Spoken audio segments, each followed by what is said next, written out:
Hello and welcome everyone back for some League of Legends gameplay. So this is going to be an absolute banger of a series. Something tells me I already know this already, though. Really? Yes. It may or may not be because I actually am playing in these games. I am multi-talented, being able to both play and cast. I was thinking about putting a prop laptop here and acting like I was actually playing the game during these casts, but I feel like someone would report us for something for that. So. Um, yes, no. So we are here. I am both playing and casting because I am extremely talented. And my co-caster here, I completely forgot to introduce him. You all came from me anyways.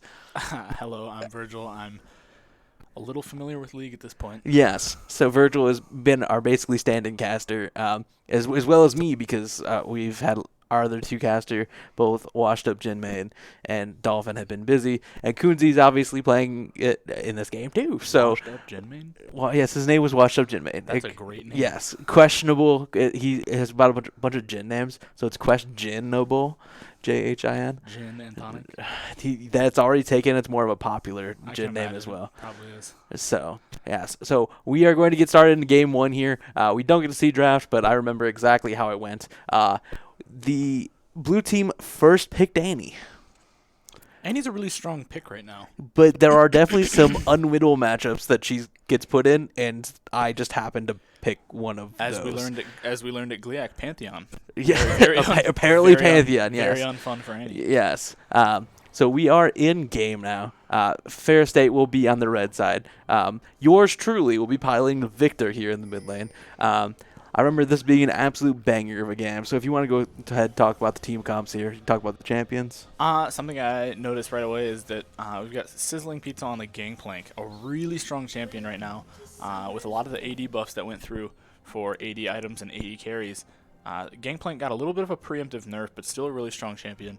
And Sizzling Pizza comes through as a really strong top laner, so we can see that combination probably going to do something here. Yeah, and he picked it into the Nasus. So Nasus was blind picked, which is Interesting. Yes, very That's interesting. a bold decision. And You've so got to have a lot of confidence in your Nasus. Sizzling Or Pizza, Susan, as we like to call him. Susan, yes, because Susan is just Nasus spelled backwards. So Pizza was like, you know what, just pick me GP, we'll scale together. Nasus technically infinitely scales, but GP also gets to a point where like he gets 3 items and he just wins the game. GP gets to a point, though, where 3 of the people on the enemy team can be one-shot. I would argue that all of them could be one shot. True. Nasus probably going to build something kind of tanky at some point. But at the very least, Annie and Ezreal and Zyra all very squishy. Yeah, so I personally hate playing against Zyra. I feel like that champion is extremely oppressive in lane, especially. Yes. That makes it very difficult. I've played against my fair share of Zyras that made me want to ult F4 the game because A very strong support pick. yes, a support carry for those solo queue players. It's super easy. Push in the button for the plants to come out, and then your plants will just do whatever you want them to do. I came to the conclusion long ago that Zyra is one of my least favorite supports to play into. On the flip side, she's not picked frequently enough for me to ban it. So the once in a while I do run into it, it does get on my nerves, but I don't see it picked often enough. So it's interesting that we get to see it played here. With Ezreal, I have to say I'm a little intrigued. I know Ezreal plays well with typically just it kind of plays well with every kind of support from what I understand, but Zyra probably going to be a good pairing if she can hit that root, the burst damage potential the two of them have with her Q, as well as just any of his abilities, really. Absolutely. So Zyra, picking this lane, essentially Zyra is supposed to 2v1 the lane with the plants, and then Ezra will just be able to farm safe and scale. Because the plants do a lot of damage. I know with just Sork Boots, Zyra can 100-0 most supports in the game, so Yeah. especially early on. So Well, and something you can notice is that both teams have an exhaust. The flip side to that being, Zyra has the exhaust while Israel has heal for Cornell here, while Kunzi and Cheese don't have a heal. They brought exhaust and ignite. Probably a strong play considering they're looking to just basically go in and all-in somebody. So that exhaust gives you that opportunity that should that Ezreal decide to dive, should you decide to take that 1v1 at the last minute, that exhaust can be life-saving, probably more so than heal could be. As well as the Ignite giving Kunzi that extra bit of damage that sometimes goes really strong with the Mumu. and cuts the healing from Nasus and the Maokai, because both those champions will be doing a ton of healing in these team fights. GP here, as you can see, with a pretty substantial CS lead this early into the game. Wow. Yeah, 19-8 is pretty significant at 3 minutes in the game. Nasus is usually known for his very weak early laning, so not a surprise, but it's usually not this And kind of dramatic. just beating on the Nasus, you know, all while pushing the wave into his turret, not letting him really play the game. He's also hitting him with basically every barrel. Yes. Nasus, with that built-in lifesteal, going to be a little bit of an issue in terms of kind of just taking trades. It's not always the most fun with a Nasus because it'll just take a couple minions and he's already back up to where he was before. Yep. But once you get a couple items, maybe an Xyz culling, you'll be able to do just enough anti-heal to kind of nullify that as for trades. And GP with the first strike as well, being able to farm gold off the Nasus as well. Right. A little bit of trade. This is just a scuffle for the Scuttle Crab. As you see, both the support and the mid lane are roaming down so that Lem could secure the Scuttle Crab and really bully this Maokai. Maokai with a 1-camp advantage though right now. Maokai is a really strong jungler right now. He's kind of my fallback in terms of if the fun champion I want to play gets banned, I'll just go pick Maokai and kind of just run around the jungle doing what I please. But Bel'Veth, a really strong play because Maokai is not all that tanky unless you build him out of the way to be tanky. With the best build right now for him being a lot of burn damage from what I understand. Yes. So And on the live patch, the burn damage has actually been nerfed. So Maokai taking down a few pegs thanks to Riot Games, but Bel'Veth just kind of a comfort pick for Lem at this point. He looks to 1v9 literally every game and take every fight as possible. So you see, FSU is currently securing the dragon. Auto spectators. Auto spectators decided not to put an eye on the dragon. There we go. But now that there's the Ezreal and the Zyra headed up to take a peek at it, they're going to go up. Kunzi on the Amumu, going to do a little bit of zoning there, maybe just take out that plant, deny them that vision that the Ezreal might want to try and steal it if he is. Gangplank and Nasus, looks like Sizzling and Sun are going to take a little bit of a trade there. Bel'Veth's going to get the dragon, have to flash out to live. The Ezreal also going to have to flash out. Did he just eat in He eat in the flash out, yes. He thought he was going to be able to one-shot the Bel'Veth. Bel'Veth lived and then had to trade his own flash. So not very good for the Ezreal there. Definitely leaving him in a bad situation. He's got a flash on the 15-second timer. It doesn't really matter. Right, Ezreal with his pocket flash, as well as a damaging ability that comes after, which can be a little more irritating than some champions' pocket flash. So it just resets his auto attack, by the way. So the damage coming out is if he doesn't hit it on you, it's just an auto attack. Interesting. Yeah. Didn't know that. So that's why I informed you. So this Victor Annie lane kind of just been a snooze fest this far. Really just kind of waiting for the jungler interaction to help assist. Victor with cleanse here to make sure he doesn't get stunned by the Annie and one shot by Maokai Annie. Definitely going to help late game as well, because if one of those CC lands, Victor can definitely be blown up 100-0. Nasus with also a really strong his Wither really can weaken you in a fight, especially in terms of getting out of something. So that Wither turning into a Maokai root with one of his two, or a Annie stun as well as a Zyra root. Maokai ulti or the Zyra. Right. Yeah, essentially lots of everything. CC. Cleanse will get lots of value here. Probably definitely a good play. The ever-growing CS gap happening in the top lane is just slowly increasing, and Gangplank, who gets the extra money off of his Qs on the minions, is really just going to slowly but surely get ahead further and further, more so than the Nasus can say. I remember seeing as that I played in this lane that I really wanted to shove the lane out because Annie refused to back the entire time, had 50 CS and was not backing, so decided that just to commit the ultimate for the wave that clears so that I could get a good reset and force Annie's TP out. Annie did take a while to TP back in, so. Something we can notice about the Gangplank and the Nasus is that while we know it's a significant, looks like a little bit of a fight coming out here, Bel'Veth's going to come in for the gank, kind of just smack the Nasus around, but Nasus being level 7, 2 levels on the Bel'Veth, not going to leave it all potential in terms of damage that can be done. Kind of a tanky champion to begin with. I imagine he would probably have at least one armor rune, if not 2. Yes. So resetting, Bel'Veth did get a little bit of pressure top lane, but everyone's just kind of resorting back to farming. Relatively boring early game. It's not something I'm used to as far as Ferris is concerned. Maybe just playing with Coach Mans in the mid lane kind of slowed things down and made it more of a controlled game. That or the fact that they've got just 3 lanes that completely outscale. Kunzi kind of matching the Maokai in terms of his roam, leaving Cheese all on his own in the bot lane. But Kunzi's going to be up here for this fight at Rift. Not really a bad idea, especially because the amount of CC that this is a 4v3. Not quite level 6. There's going to be a big Tibbers is going to go out there and CC the Bel'Veth, leaving him basically out of the fight. Kunzi not really able to do much. The first blood coming out at 8.5 minutes. It's going to go to Nasus. It's not really what you want to see because Nasus, as we said earlier, kind of a scaling champion. Actually, definitely a scaling champion. And going to kind of scale even harder off that kill. First blood, 400 gold going to him. Kind of going to help with that deficit that he has in terms of CS.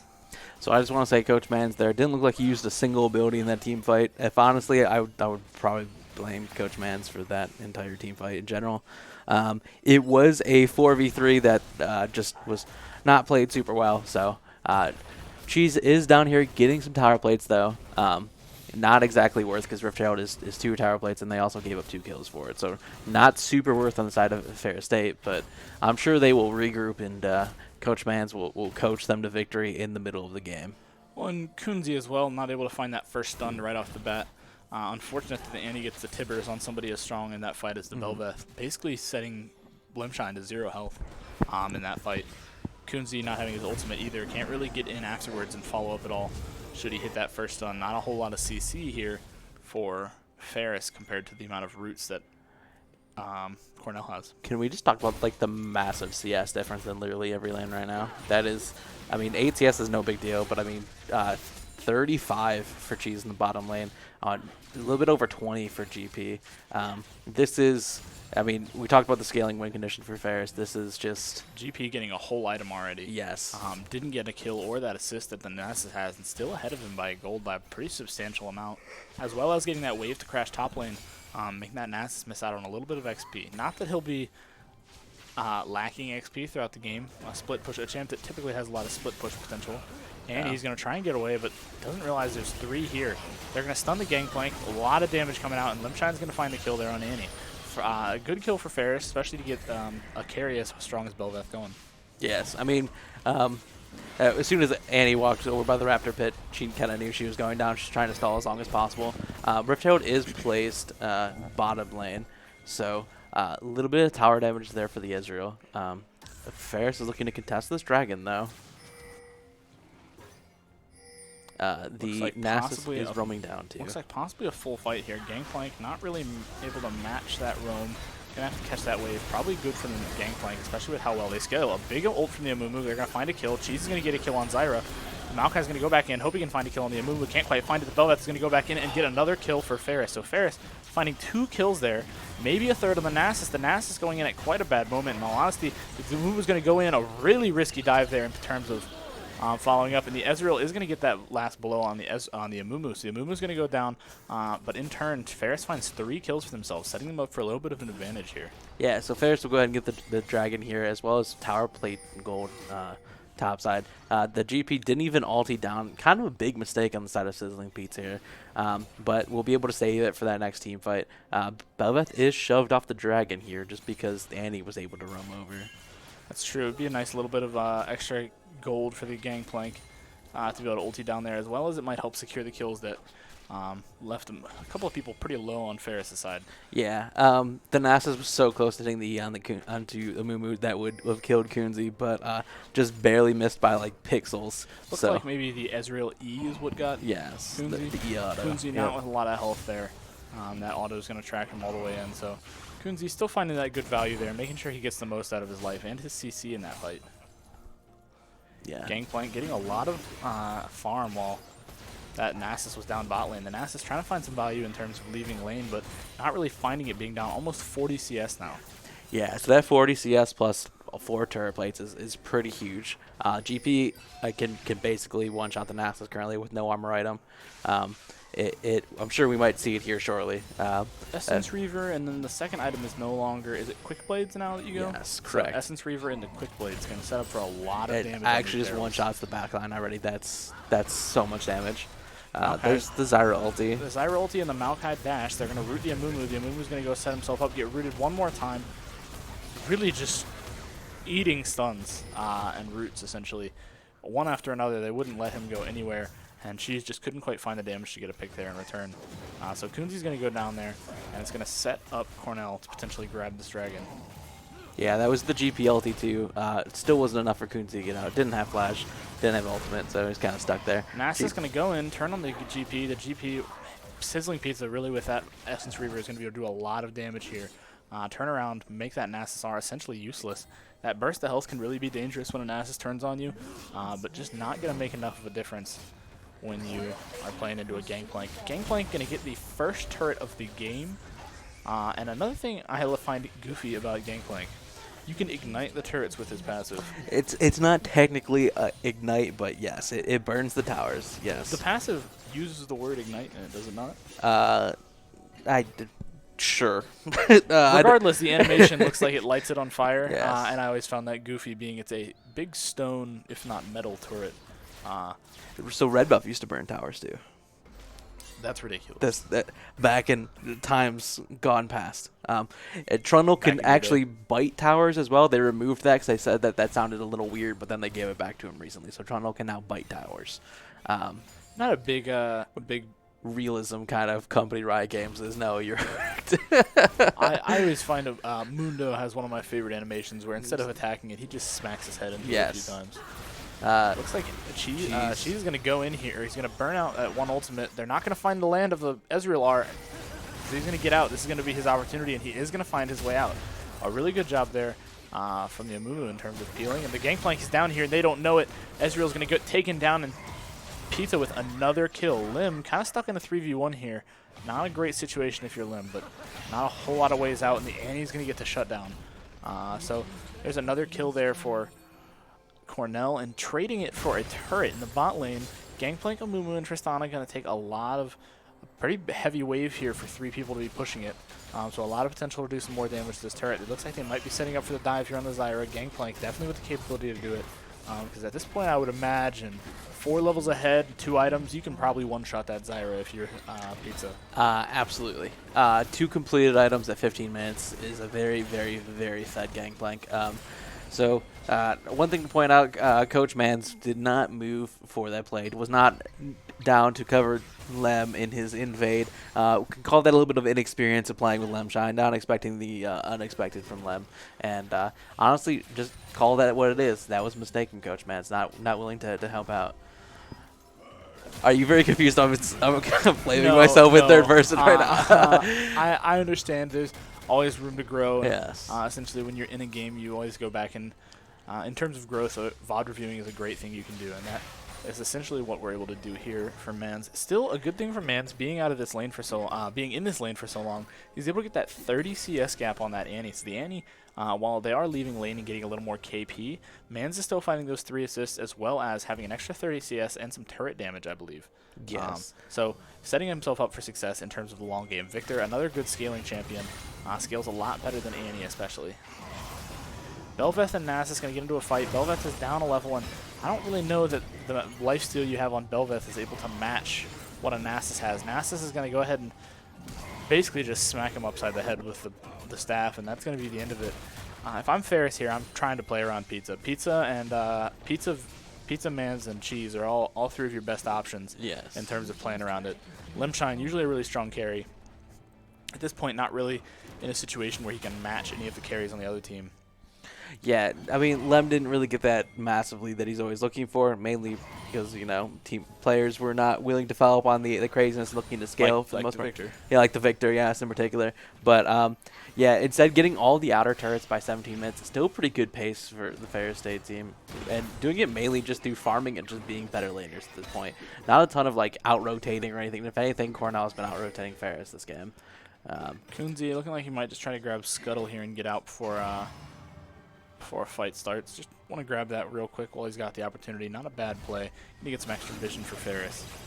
Something that nobody taught me how to do on support for about 150 levels.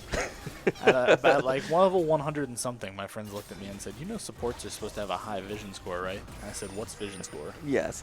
Speaking of vision score, Coach Mans with the lowest vision score this entire game. He did just place a ward, so that'll go up here shortly, but 6 at 18 minutes, not exactly what you're looking for. The Nasus is going to have a completed item at this point as well. Yes, with Warden's Mail. Warden's Mail is actually an incredibly strong tank item. Especially into Bel'Veth and Tristana. That's going to deny a lot of damage for those 2. Gangplank with a lot more burst damage and less reliant on singular autos, and going off over and over in that attack speed flurry that Tristana and Bel'Veth rely on. Looks like we're going to have a fight here. Tristana's going to have to jump out. They are going to find the stun, but in trade, they're going to stun the Annie. but nothing going on there, no actual one fight. In terms of CS gaps, you can look up top and see that Ferris is actually up by 6,000 gold.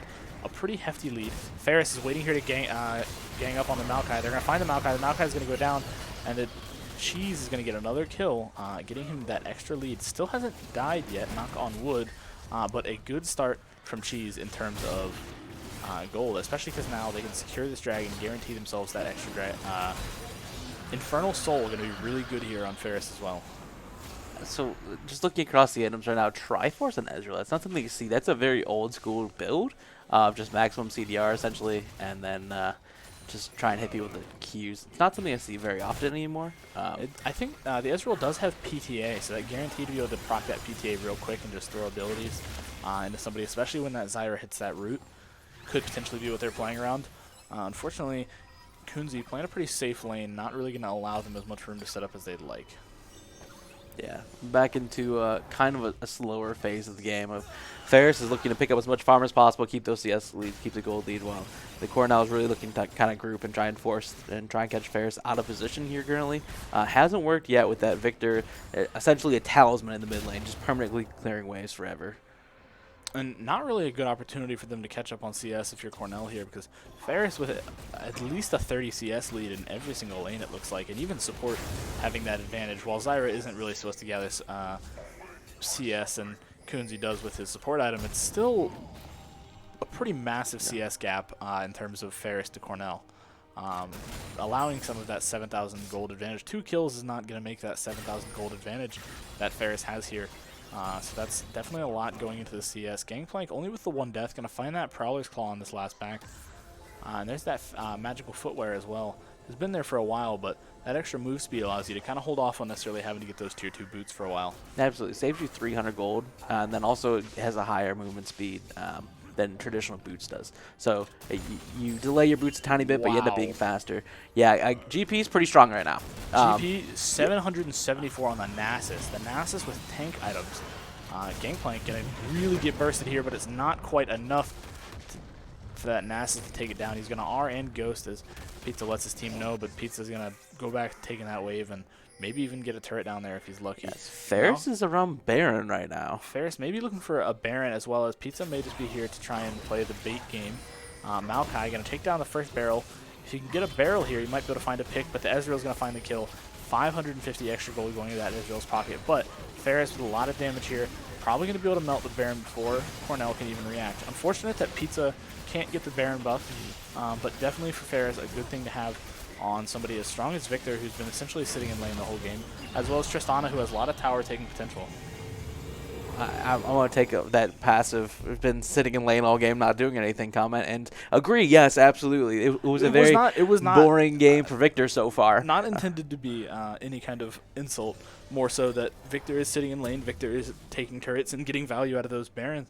A Baron buff will be huge in terms of shoving that wave out. So one thing I really liked here, because I did it, was Banshee's Veil on Victor. You see the number of just point-click CCs across the map for Cornell. Just having that Banshee's Veil, making it so that Victor can't get caught out, has Flash and Cleanse, just making him super safe. He's also essentially been scripting most of the game and dodging as many skill shots as possible. Cheese taking a lot of poke here. Velvet's going to commit on the Annie, have to back out. The Maokai zones everybody off. Decides to turn on Lim. Mumu's going to go in and find a stun on the Ezreal in the backline, and Mans is able to take it out. All that time out of the fight has turned into a lot of burst damage potential. Finding his first actual kill of the game and doing a lot of damage, basically deleting that Ezreal in one shot. Yeah. Ezreal with Triforce and CDR boots is not very tanky. So Victor with 200 CS at 22 minutes in 2 completed items. I mean, even if you're playing Ezreal here and you go Sunder or something a little beefier, I don't think you really have the potential to live through Gangplank, Victor, and Tristana. A lot of burst damage can really kind of just pounce on you and remove you, especially upon the CC that does land of a Mumu. Yeah, this should be another free tower. Tristana incredibly good at taking towers. Victor as well with the auto attack and powered Qs.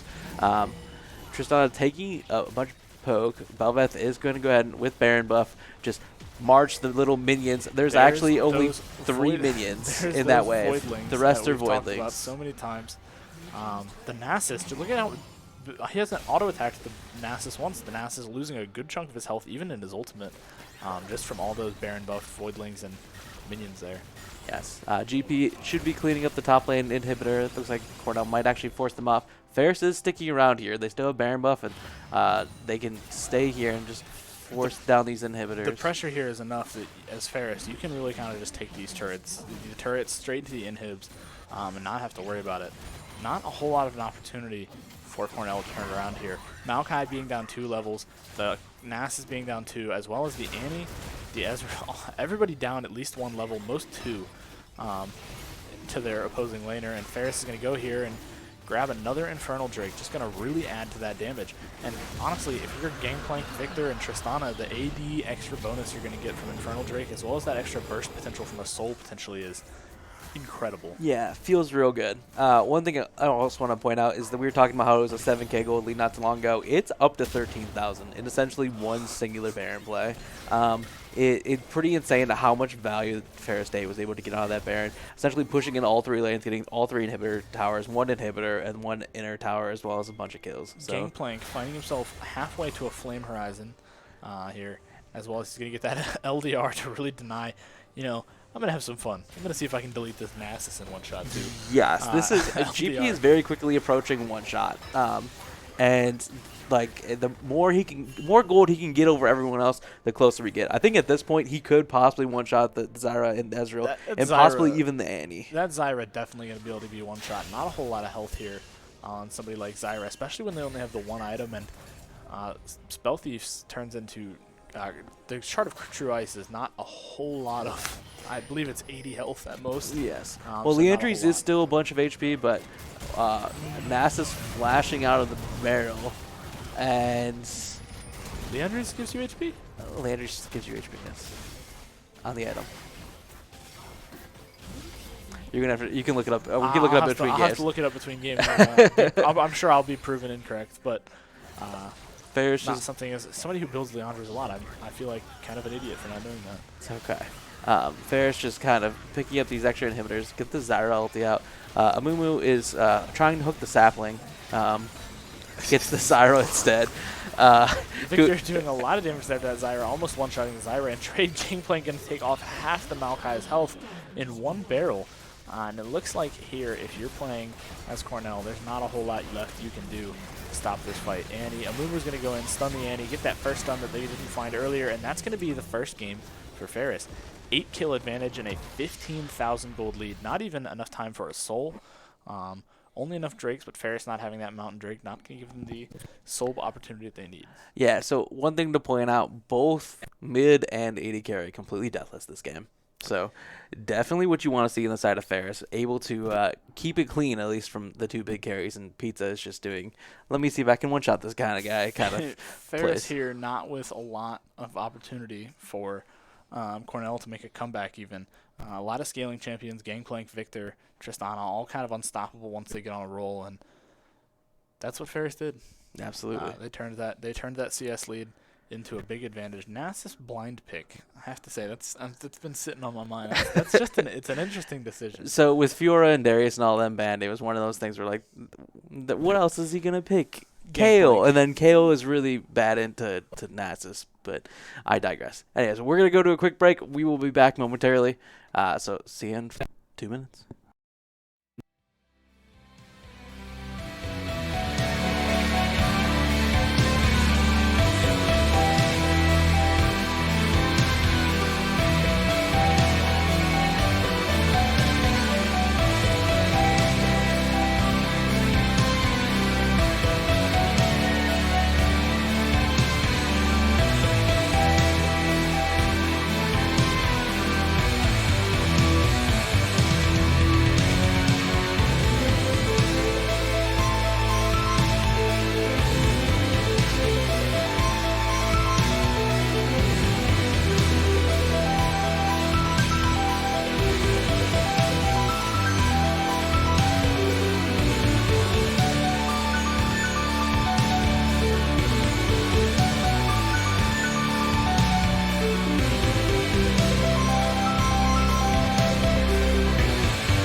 And welcome back. Welcome back. I stole that one from you. Yeah, you did. So we're back here with Game 2. A little bit of the draft coming back here again. Do you remember much about this draft? No. Well, Ferris is back. This time playing that Kale you were talking about a moment ago. Ferris with Kale. Belveth again. Going to pick that Tristana one more time. And Ferris is going to have Syndra in the mid lane this time. So Man's no longer on the Victor, but another really good scaling champion. So I know for sure that they picked Malzahar first and I picked Syndra into it. That's all I remember. That seems rude. They first picked the Amumu away from us, though. That was one thing that I was very upset about. But, yes. No. So, going into game here. Also, we did a quick little... Did you want to say that you were right? We went back and looked at Leandros. I googled what Leandros does. You don't get health, you get AP, ability, haste, and mana, which I thought, but I wasn't going to argue with the coach. And, you know, I'll leave that at that. I will 1,000% admit when I am wrong. It shows personal growth, and I was wrong. But Ferris here, a good matchup there on the bot lane. Tristana Morgana still going to leave a lot of opportunity for Tristana to go in. Morgana, a surprisingly engaged mage here. And Samira and Amumu going to be able to do a lot of damage when they go in. So the Morgana was picked into the Amumu knowing the Amumu was up.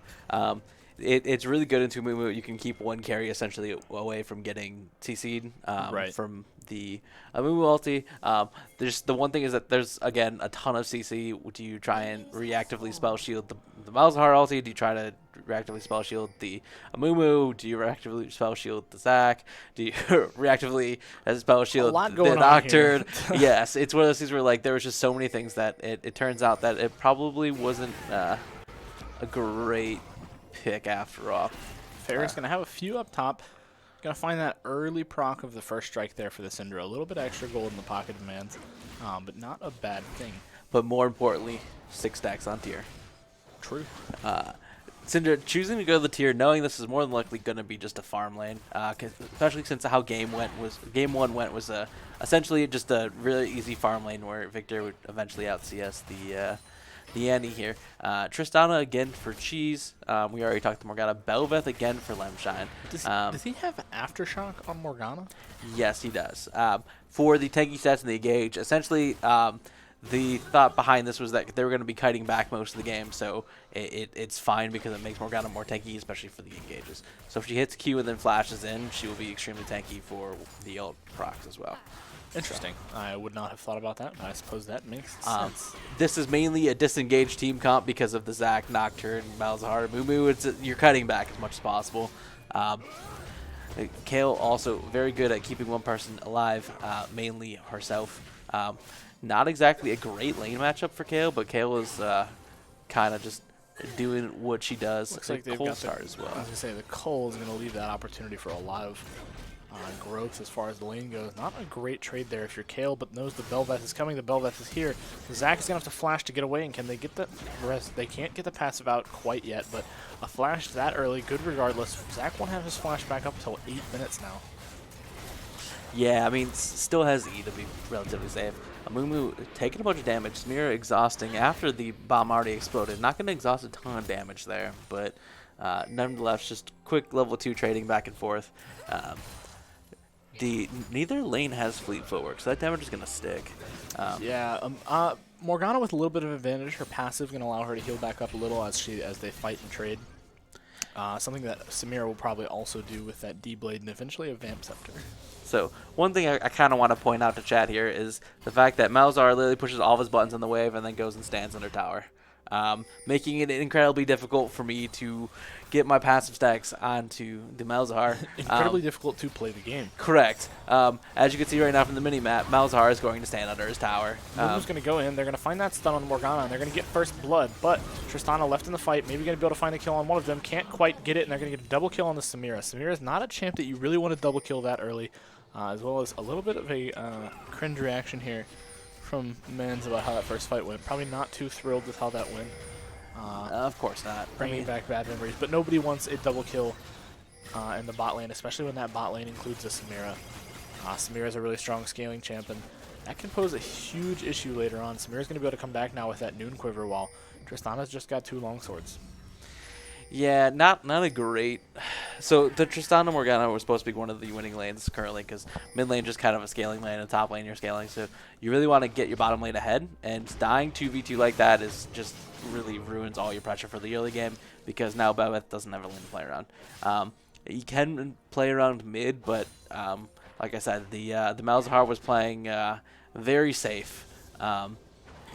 Syndra, while has a stun, the Malzahar spell shield is incredibly good at blocking said stun. So, have to poke the Malzahar shield off, and then again, if Malzahar is just staying under tower, waiting for the shield to come back up, makes it very difficult for the Syndra to make a play. KO still going to have kind of that CS advantage that they had last game. 10 CS up and looking to probably just complete that Cole and get that gold going. Because KO, you need to scale regardless. Hitting that level 16 power spike is humongous in terms of fighting for KO. So finding that kind of trade is going to be, and with the Cole, is going to be huge. Morgana hitting a good root and a W there on the Amumu, just not really doing too much damage, more so just a little bit of a gold trade for that Spell Thieves. Yes, Malzahar was able to push the wave and is now going to help with Dragon. The Ferris team has full vision of this, knowing that pink ward in the river sees Malzahar walking over Dragon and walking back. So with Belveth on the top side, they're choosing this to completely give the objective and not get caught. This is partly because of the play that happened early in bottom side. They don't get shoved because they got killed 2v2. Belveth again is looking top side, misses the W. Zac ults. Zac's going to have to ult to get away. Probably a good play from the Zac there. Doesn't have his flash yet. Unfortunately, not able to secure that kill top lane. Going to buy a little more space for the Kayle. The Kayle keep farming, keep doing that scaling that she does best. I would say in this game, you think Kayle scales better or Syndra? Kayle 1000%. Syndra does scale fairly well now with her new passive, but with the execute on her R, still there are a few champs in the game that scale like Kayle does. So. Kayle definitely has a scaling advantage on this side. But the real question is, will Kayle be able to team fight into this team fight? The Zac with the jumping in at the ulti, the Mumu manages the Malzahar ulti, the Nocturne turns the lights out. It's very difficult for the Ferris team to really team fight into this team comp, so it should be fairly interesting to see what happens with everyone farming basically evenly except for the top lane. So Smear being down 8 CS is not that big of a deal because one kill is approximately 15 CS. So theoretically, gold value-wise, the Smear is in fact ahead. As we watch Coach Mance miss another CS. This time, Autopathic knows where to take the camera. Kayle really kind of taking a good advantage here on CS. 10 CS up is not a whole lot, but when you have Cole, getting that extra CS advantage, completing it that much sooner, that 300 gold going back into your pocket, as well as if you decide to sell the Cole, is a pretty handy little buff for yourself, especially when you aren't going to play a very engagey lane. You're just going to kind of sit there and poke. You're not probably going to get any kills unless somebody sets you up. Kunzi's going to come in with the Morgana, hit the root, get himself silenced in the process, but probably not a bad trade there if you're Ferris.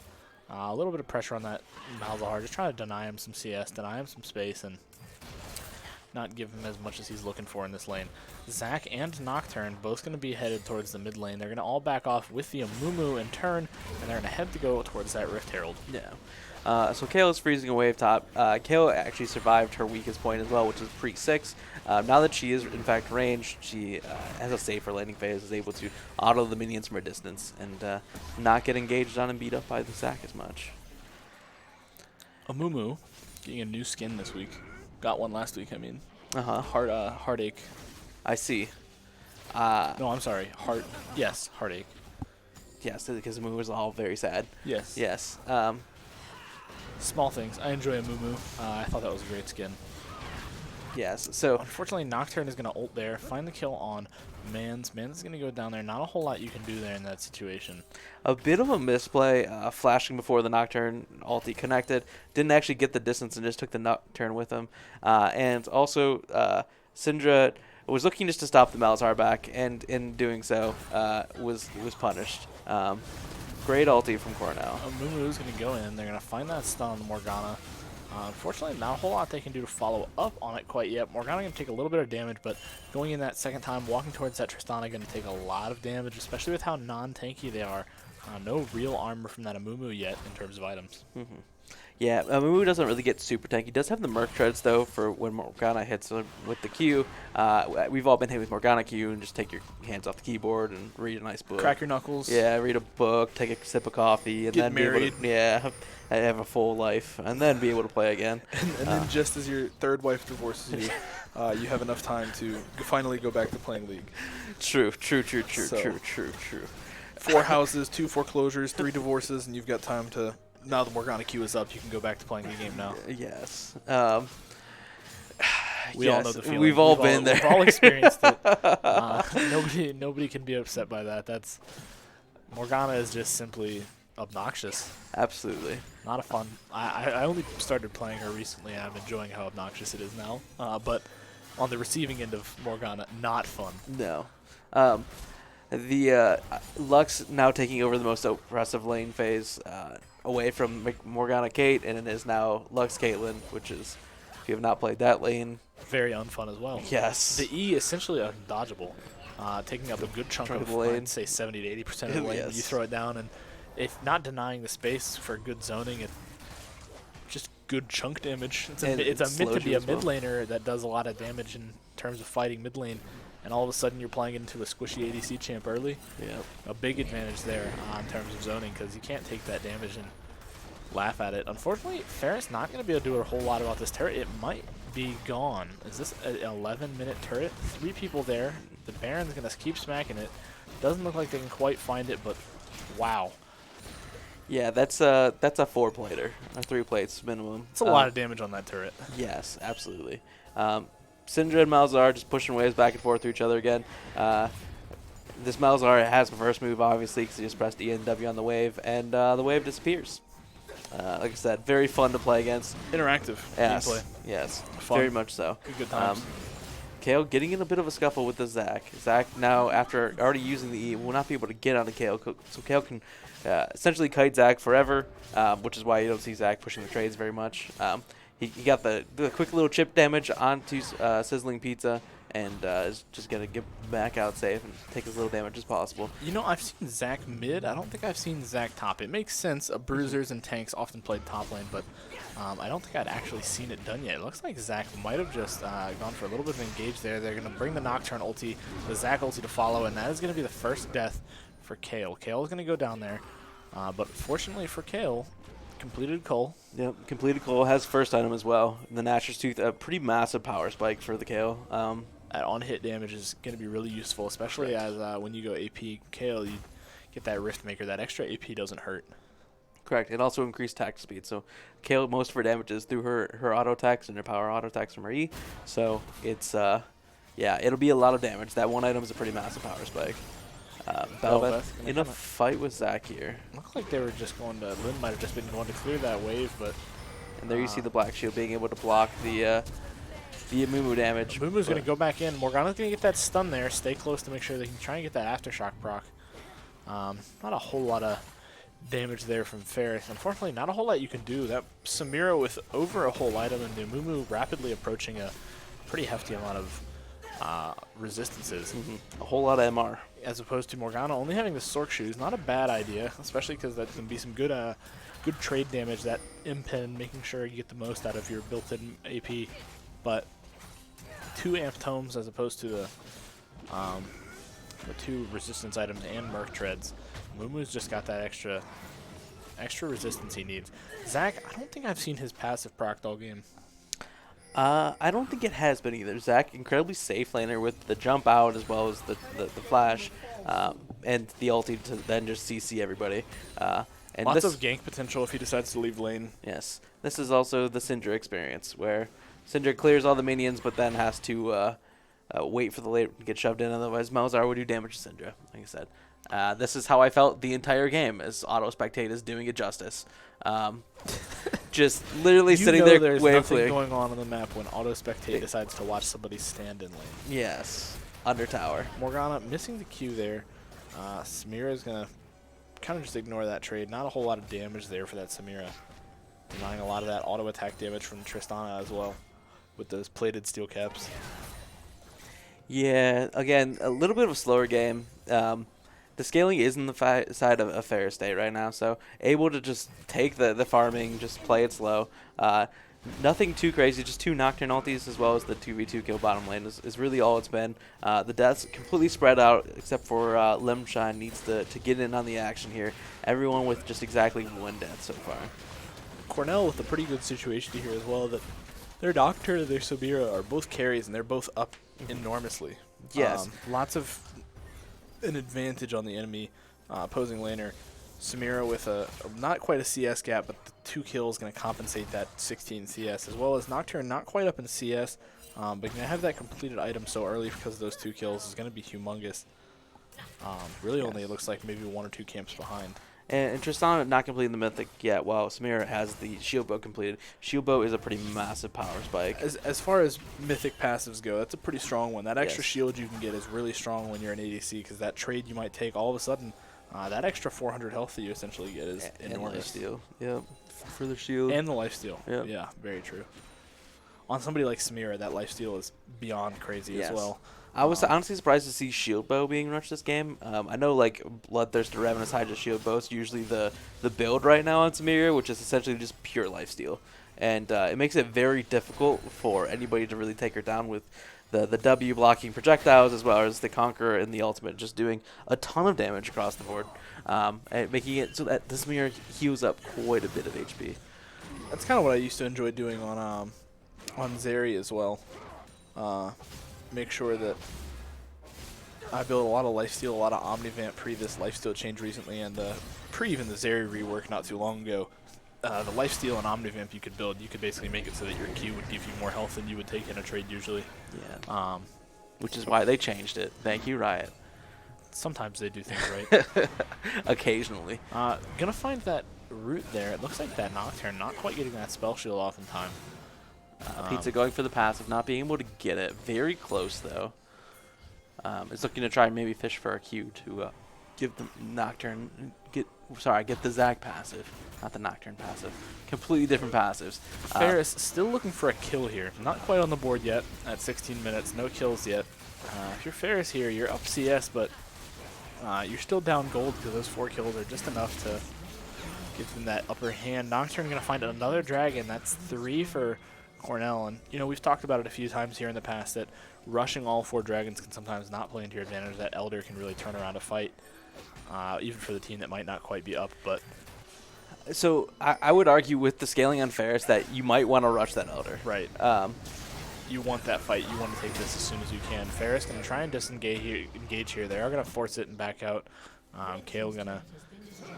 Still has ulti. Does not have ulti. Does not have ulti. Ulti to live there. The Zack's going to get the pullback on the Kale, but the Belveth is going to go in. The Malzahar going to just do what Malzahar does best and not let Belveth play the game. That's got to be an upsetting feeling.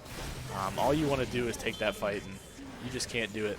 Nocturne left very low here. The Zack under turret in his passive form still also pretty low. Ferris still yet to find that early kill, and Nocturne not with a lot of health. The Zack also pretty low. Cheese is going to find the first kill for Ferris. Ferris is going to get their first kill there. Looks like Morgana's going to find another. Nocturne going to go down to the Morgana under turret, and Syndra not able to quite find it on the Malzahar. Malzahar is pretty obnoxious in terms of passive trading, and that's probably got to be a unfun situation there if you're that Syndra.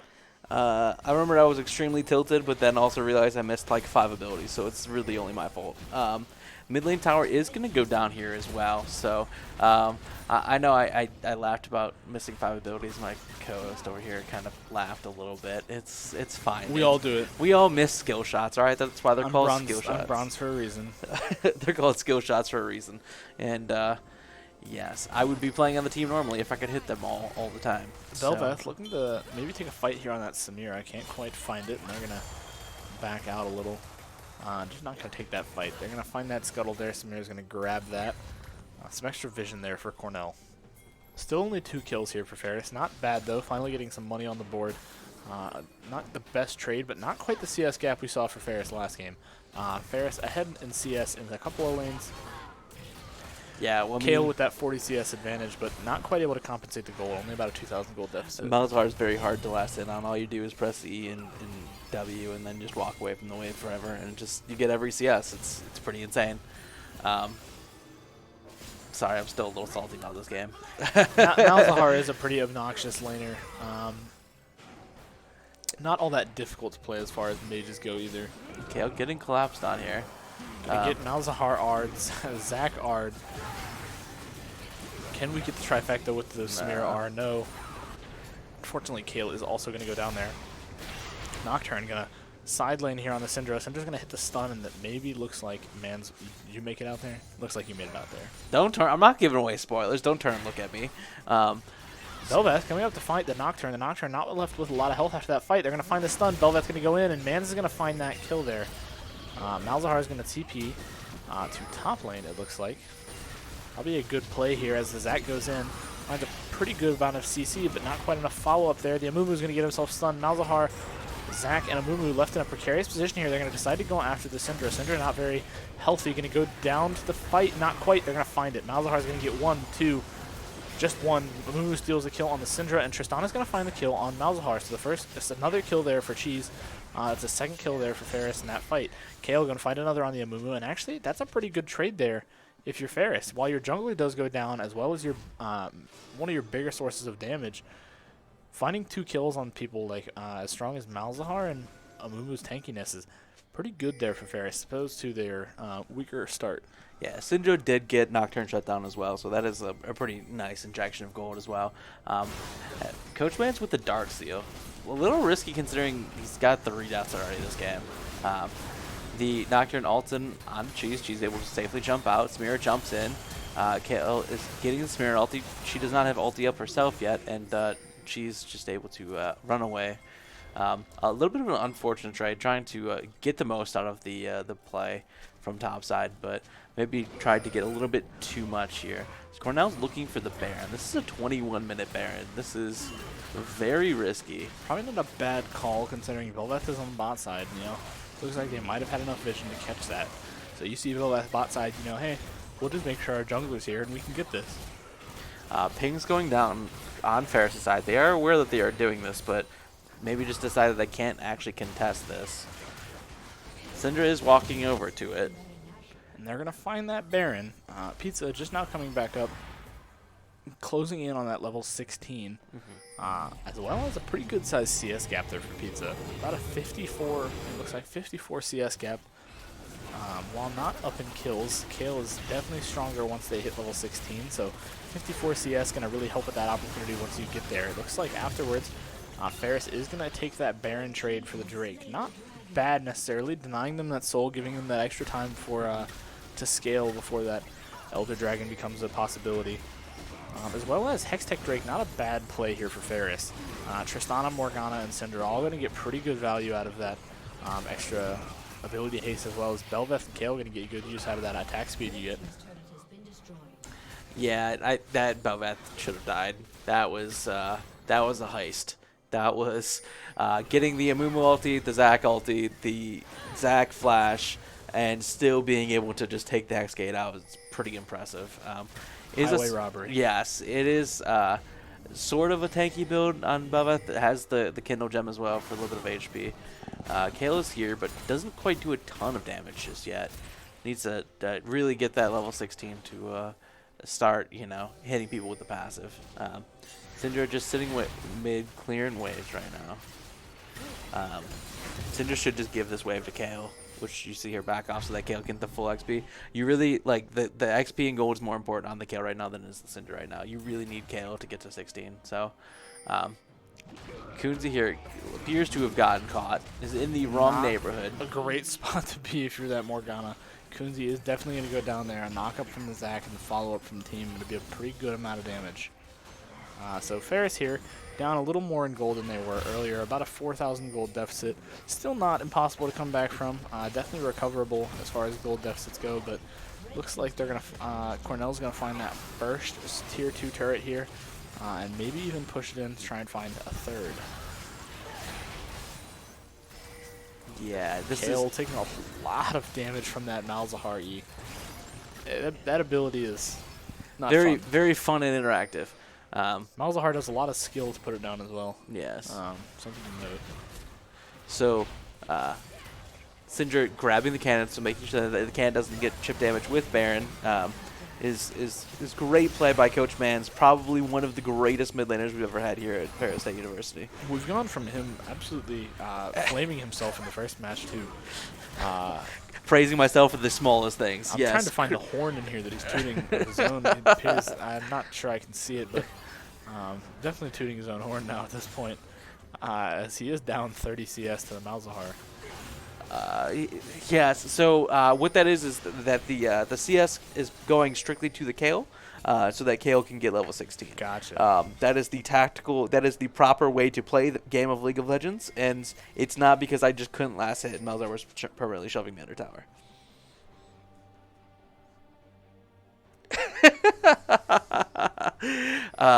Yes. So I got nothing but the side eye look from my co-caster here. To let you guys all know that that is exactly just as much as much coping as I could possibly give. We have again Ferris looking just to kind of stall. The win condition is entirely on sizzling pizza here, so on the Kale. So I stall the game out. Dragon spawns here in another minute 30. Ferris is obviously going to have to fight because you don't want to give over Hextech Soul, and that will probably be where the game is won and lost. Hextech Soul would be pretty large here for somebody like Nocturne, Samira, Amumu, especially Malzahar going to be able to just constantly kind of keep that up. And given that Malzahar, all that ability haste could be an issue. Nocturne's going to go in. He's going to find the fear on the Morgana, and the Malzahar is going to R the Tristana. Tristana really unable to just play the game. The Amumu is going to find the final blow on that Tristana, and the Samira is going to find two more with Morgana and Syndra both going down. So a triple kill here for Cornell, and if anything, a pretty good opportunity to maybe take a turret and an inhib. KO looked like they might have been trying to come in from behind, but couldn't quite find the setup that they were looking for. Just going to run away at this point. Not a whole lot you can do. That's a fight you just can't win. So KO's looking to proxy the wave right now so that they can't push to end the game right now. So there are fairly long death timers right now, but it looks like Cornell will be going towards that dragon. So very unfun part is you have to CC Malzahar out of his ultimate, and he's got the spell shield. So with Can you build Banshees on Malzahar? Technically, Do yes. they stack? I believe so. Wow. But I've been wrong once already. But you also don't really need it because the spell shield is such a short cooldown on Malzahar that you don't really need it.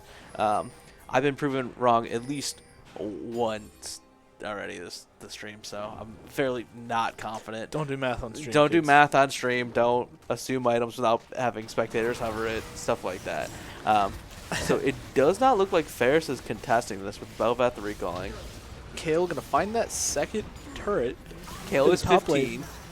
Really smacking the Zac here. Zac just trying to run away, and Kale not allowing it. A lot of damage now from Kale. Gonna start doing loads of damage. We're rapidly approaching that Flame Horizon. 2 CS, and then we have a Flame Horizon in the top lane. Not quite. Now it's 6.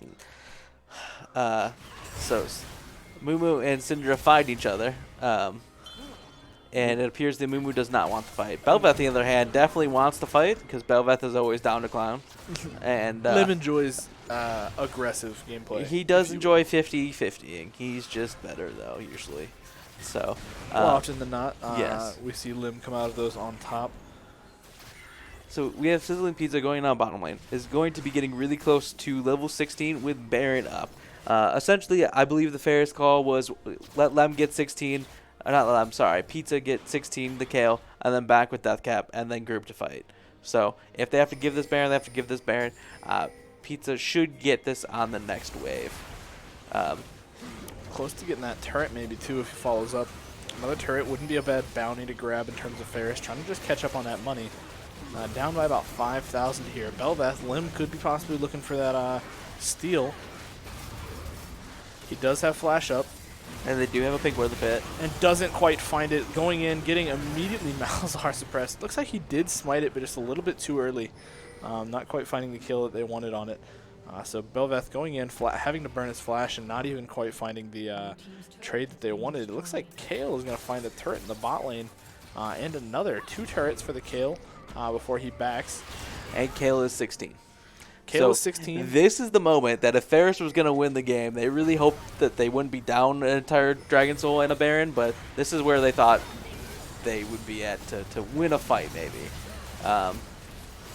Kale does a lot of damage now on that back. Also able to get Death Cap as well as a stopwatch. A pretty clutch item here, especially in a fight as dangerous as that. Yeah, Cornell backing out of the base made me feel like they can't necessarily push the end here with the KO damage, as you see the essentially brute force. Syndra just being a stun bot, trying to protect the KO as much as possible. Zac going in there is an interesting decision. Gonna find a lot of damage there.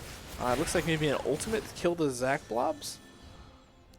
Not low on health. It was an interesting KO ultimate there, but they are gonna find the kill on that Zac, an early pick for Ferris in that fight. So down about 4K gold at this point. Elder Dragon should be up in about 3 minutes. Ferris is maybe looking to just shove out a wave and find themselves an inhib here to balance out the fight a little. Yes, KO incredibly strong right now with lethal tempo. If KO can get a little bit of room in these fights, it's going to be over. I mean, and look at that. Just absolutely removing the health of that turret. Yes. It looked like 8 to 10 autos. Yes. Belveth with Jack Show and Bork, a little less damage than we're used to seeing from Belveth, who usually goes shield bow. But regardless, still some pretty good damage because Bork is just a real and balanced item. Yes. Belveth taking everyone's spell shoots off. Morgana accidentally pressing Zhonya's there instead of Ward. Nocturne, Belveth is caught out here. Gets the kill ulti. Still really awkward team fight for Ferris. Nocturne looks like he might be able to get the fear on the Belveth. He does. It's enough for the Samira to want to dash in. They're going to follow up, and they're going to be able to get the kill. Nocturne's going to find the first kill of the fight on Belveth. Kale not left a lot of health here. Not sure if the Omnivamp can do it. Amuvu's going to find the kill there on the Kale. That's 2 down for Ferris. Ferris not left in a good position here as the Samira finds another with the Morgana. Tristana not looking like they're in a good position. Syndra and Tristana both going to go down, and that's going to be an ace from Cornell. At this point, they're just looking to finish. Yeah, not great. It's one of those you kind of saw Ferris going up. They could possibly win this. Can we turn this around and then just one not quite really able awful to. Team fight to where just 2 people got individually picked, and that's it. And Ferris going to lose the second round there. Map 2. Yeah, super unfortunate for Ferris. Just felt like they couldn't get anything going that game, really. That the Nocturne and Malzahar were essentially everywhere because there was little to no mid-prio, so I would take partial responsibility for that game. A good try, though, from Ferris, nonetheless. Now 1-1 in the series. We're going to shoot y'all to a quick break before the last map, I believe, if I'm correct. We're going to shoot y'all to a quick break real quick. So best of 3, we're going to head into the final map of this one and enjoy your break.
Hello and welcome back. I stole that intro from you. We're gonna keep a running count of who steals what intro from each other. So And I'm going to be here for a long time.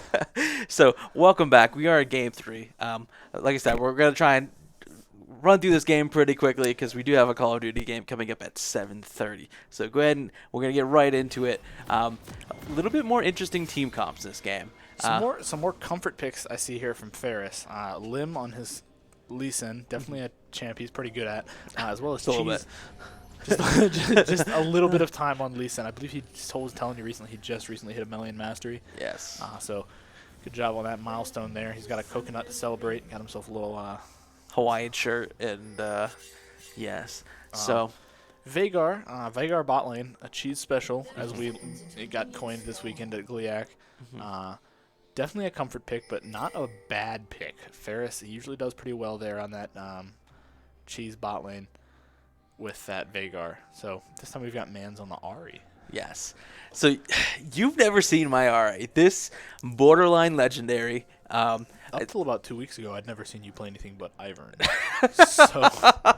This is true. I keep trying to play Ivern in a competitive game. However, Lemma's never doing anything else other than playing League of Legends. So I can't ever fill in for him. We might get an Ivern game as like my graduation thing. We got 2 more games in the season.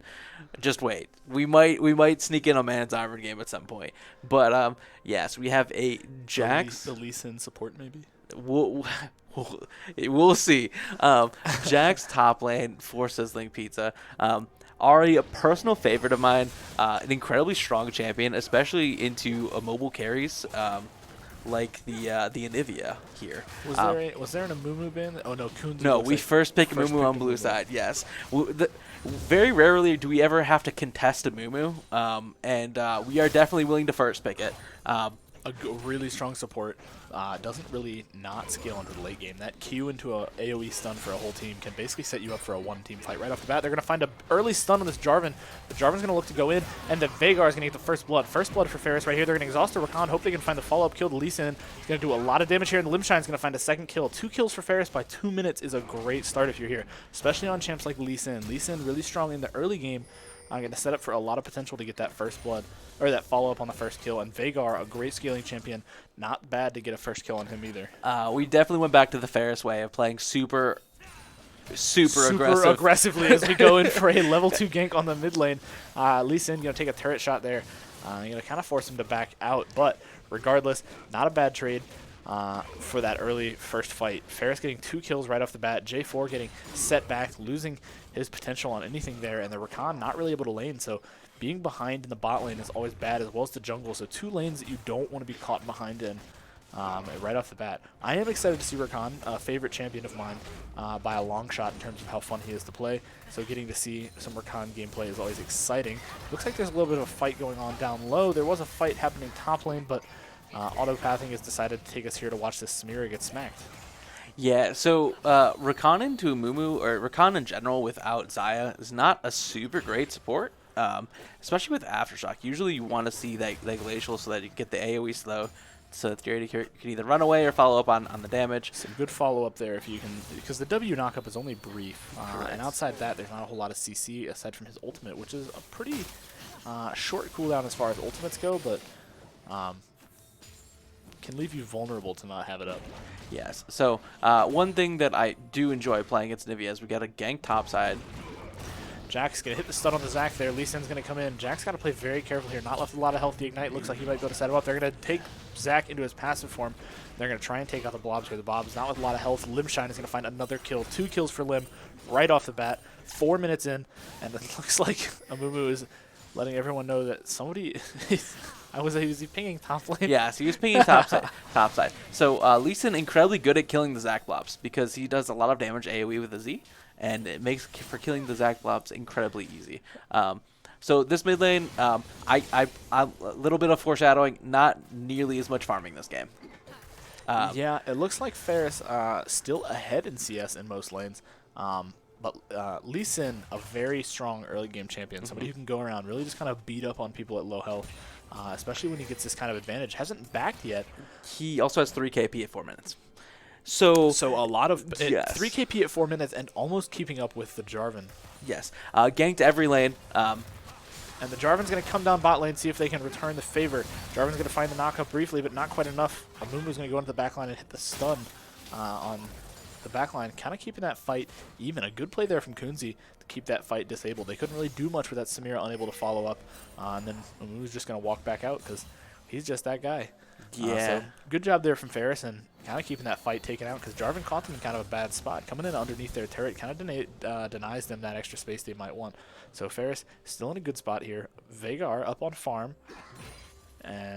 We're up on farm in every lane except jungle, but that 3 KP in 4 minutes is ridiculous. Yes, that's Lem going, I'm very tired from not having an impact in any of the games. I'm going to have an impact in every That last Bel'Veth game was too slow for him. Yes, I think both Bel'Veth games were a little bit too slow for him. So looks like we're going to see the Roa on Anivia. That's pretty standard. Really? Yes, so Anivia has been going essentially Roa tier every game, and it's just a million mana, and just if it has blue buff, permanently shows waves. It's actually just it's super impressive. You can never roam on her, which is why you see Ahri kind of getting out of lane early here. Ahri has 6 and is looking to make a roam. Khan's going to hit the early knock up on the Amumu. The Amumu getting ignited, not a lot of health left on him, and they can't quite find the follow-up that they need. So Veigar not really with the damage this early in the game, able to find that kill. Lim is going to find the dragon, and they're going to follow up on this Anivia. The Anivia hitting, using the R to try and slow them down. Going to hit a big Q there. They can get the egg out. That's a good fight there for Ferris. Getting that egg out allows your Ahri to be able to fight that Anivia later. Anivia, a really obnoxious control mage in the mid lane, can definitely be punished once they don't have that egg. So Anivia's got to play safe. That'll lose out on some more farm as they go. Yeah, so no egg, no flash, and no teleport. There's a huge charm. Incredible charm there. Ferris is going to find that Lee Sin going to hit the Q. Not quite follow up until there's some CC there because he's pretty low, but he's going to follow up and get that 3rd kill. So 4 KP at 6 minutes for Lim. 3 kills. He's going to back probably pretty soon. No, he's probably going to go for a clear. Not a whole lot of CS here for Lim. But a lot of potential to scale for the rest of the team. Jack's a good champ to go into the late game. Really denies a lot. Losing lane or winning lane, it looks like he's going to walk over and proxy this.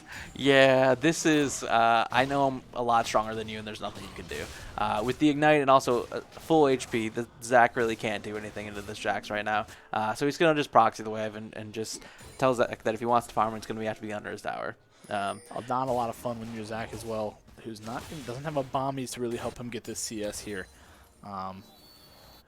Yeah, it's not exactly.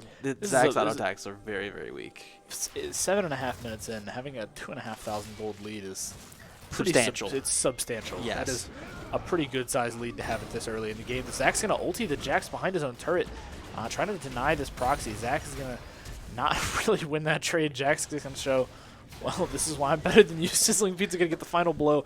Lim with going Ignite. in. Yeah. I'm sure Lim was not thrilled about that, but regardless, going to find some advantage for the top laner furthermore than they already were.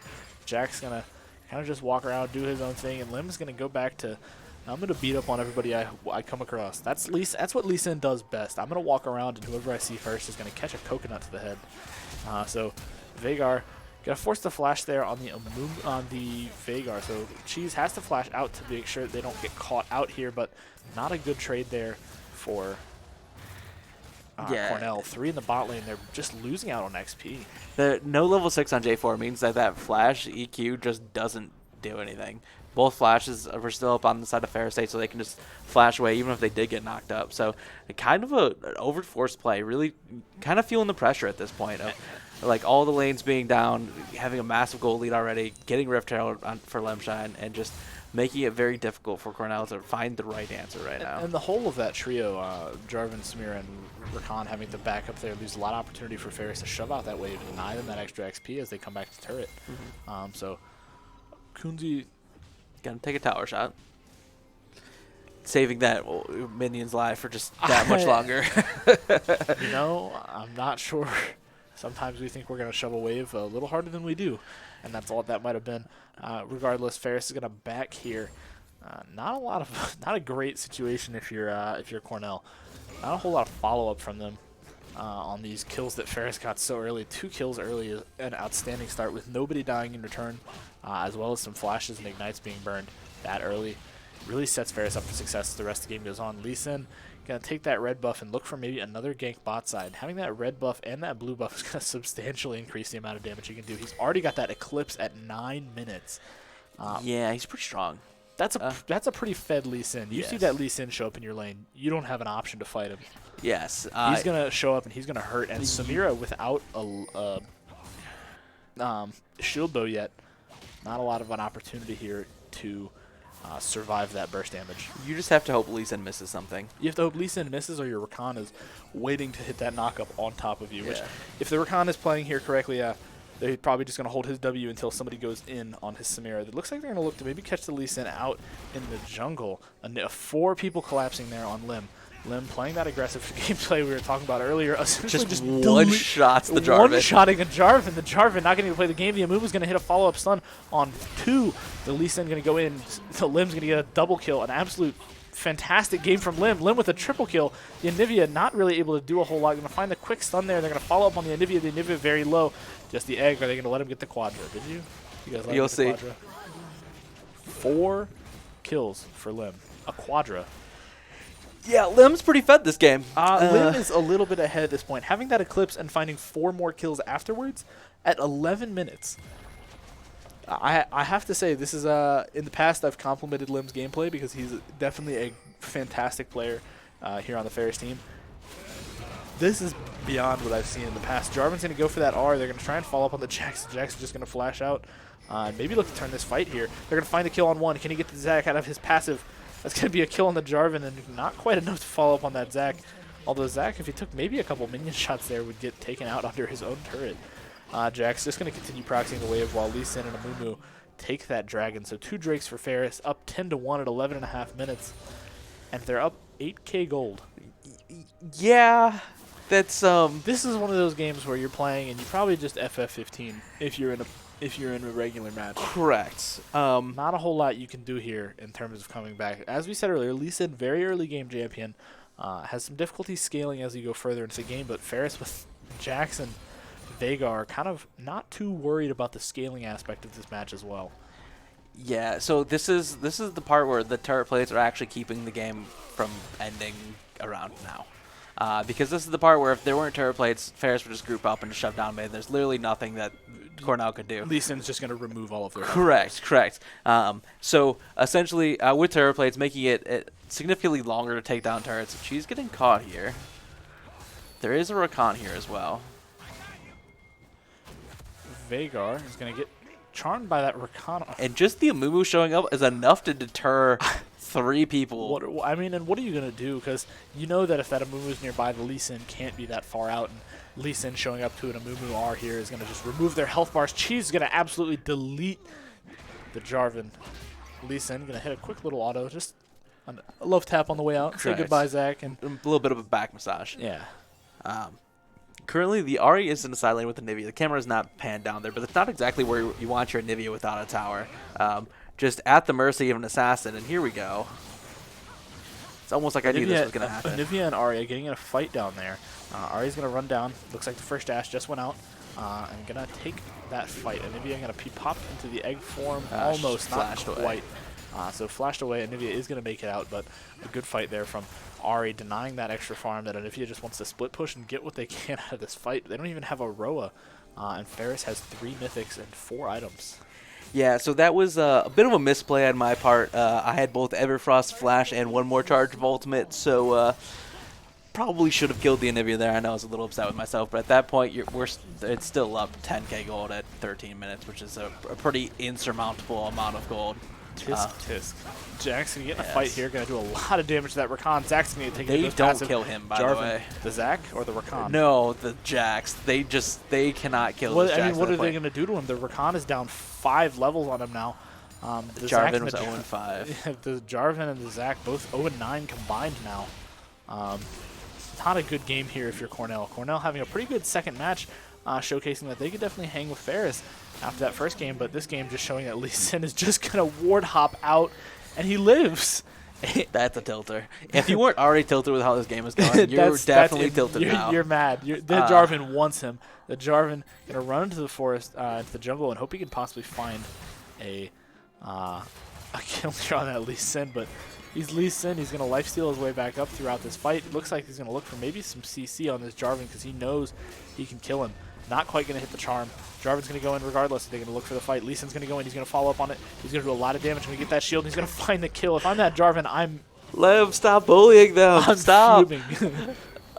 Levshine now with 9 kills, actually just 12 KP, almost 1 KP a minute. An incredible game for Limshine here. A good Rakan R there, going to CC that Veigar, not allowing a lot of room. Veigar's going to R, can't quite find a kill. Jack's coming in to see what he can do, but Ferris coming out with yet another deathless fight there. yeah. This game is over. if I'm in this game, it's over. I don't want to fight this Lee Sin ever. It's a 14k gold lead at 15 minutes. They've doubled their gold essentially. Yes, They're rapidly approaching double doubling the gold, gold, which correct. is crazy. Um, Especially as early as 15 minutes. well, it's earlier. It's easier to do it earlier because they just grow the way that doubling works. But anyways, I digress. I'm not going to talk about math on stream because Don't do math on stream. Don't do math on stream. Also, I am awful at math. Samira looking to maybe just scale a little bit. Level 9. I don't know what they're supposed to do if this Jax shows up. Veigar is about to complete the death cap before Samira gets her mythic. 30 CS up, but It's Two the extra global kills. gold. It's just everything. Yes, it is all the turrets going down. It's the farm, the kills, the assists, it's a little bit of everything. Ferris just kind of standing around right now. If there was a mercy rule in League, it would probably have kicked in right about the time the Lee Sin killed the Jarvan with about an eighth of his health. Yes. Yeah, that probably would have been it. They're going to find a stun here on the Jax, but realistically, they're not going to be able to do a whole lot of damage. You cannot FF competitive games, so they've got to play this out. Basically, you can, but it's kind of just bad manners because you never know what could have happened. So Jax is just kind of taunting the Anivia, saying, "I don't really care about your Roa 2 stacks damage, and I'm just going to stand here and take the turret from you." There's some extra gold for my team. Yes. To top it all off, and I'm going to go back into the jungle now, and you won't see me for a couple minutes. Yes. Ari here, kind of looking for a pick in the jungle. Jax decided he was tired of the jungle already. Decided to go back on the Anivia. Missed the not going flash. to find the stun on him. What? Man. Oh! Goes They back go back in. The Jarvan can go in as well. Rakan going to follow up on it. Zach, they're going to 4-man the Jax. Getting it charmed. Can they find the follow-up? He's going to get one. That's the first kill that he needs in this The fight. charm hit the Jax Rakan. needs to get one. Jax lived. Oh, this is abuse. This is abuse. Ferris. Is up 15k gold now, 16k. Almost getting 1k a minute. What was the purpose? Did you just try to get over the wall and you messed it up? No, I wanted to deny the blast plant and also hop up in the air because, I can't jump. I'm 5'6". Anyways. I'll hold my hand up for a high five after this. Please don't.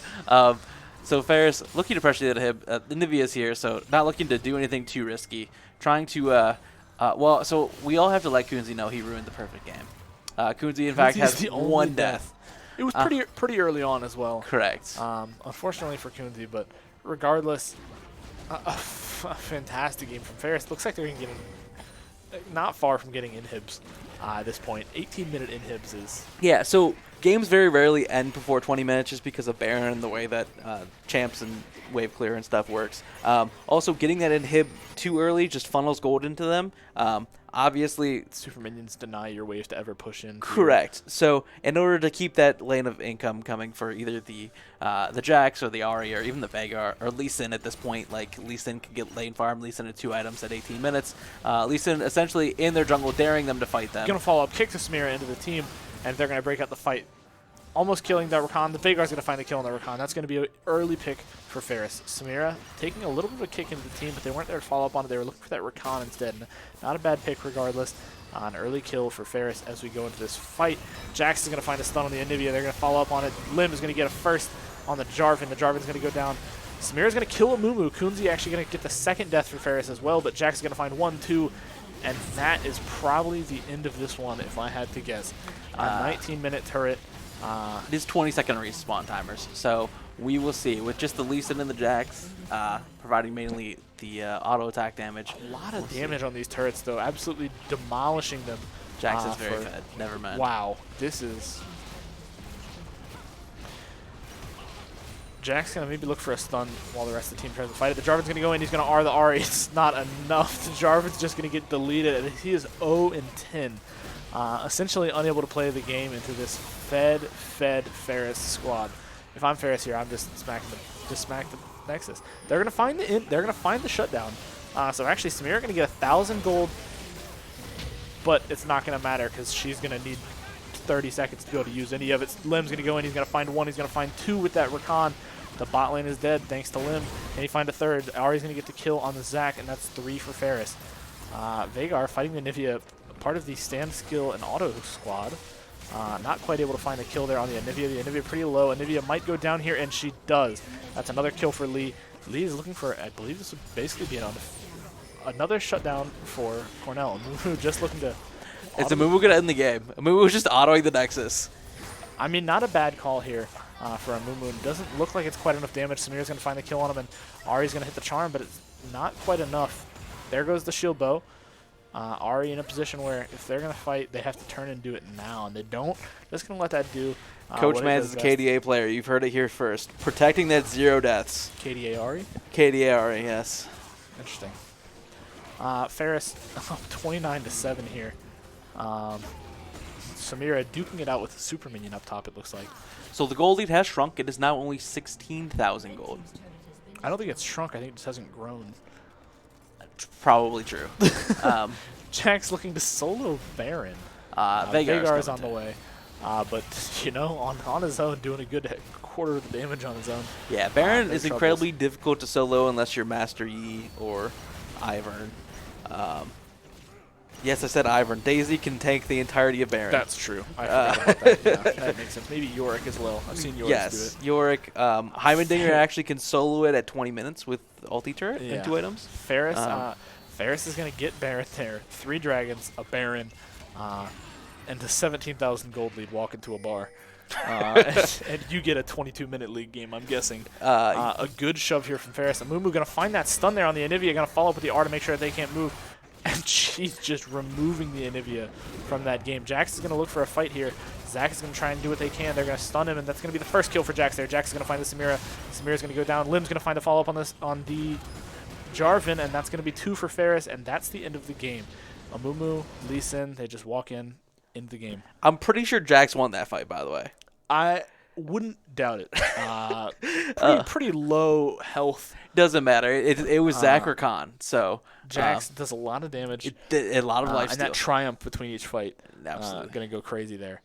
So a great job there from Ferris, and to follow up on that first game, fantastic display from Lim. Lim absolutely becoming a powerhouse as that game goes on. Absolutely. So impressive display of league play there. Yes, and it is that time. League of Legends is now over. Call of Duty is going to start here shortly. We are going to send you to a short break, and we will be back very shortly with Crimson League, Call of Duty. I almost said Crimson, League of Legends. Yes, Call of Duty Crimson will be on shortly. So we're going to shoot you to a break, and we'll be back soon.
Hello and welcome to week 2 of the regular season for your Ferris State Bulldogs and the CCL.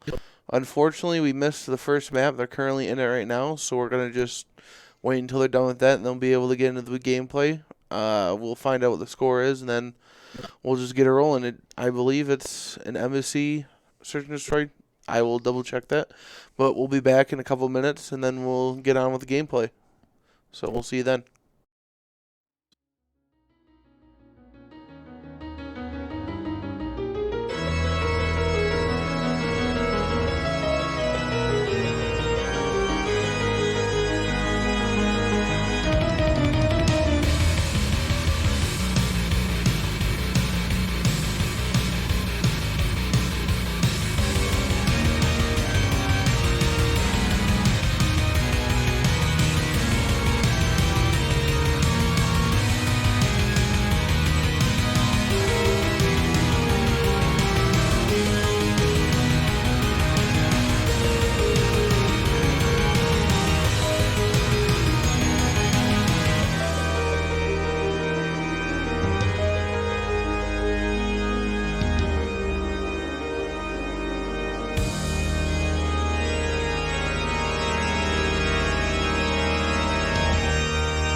welcome back.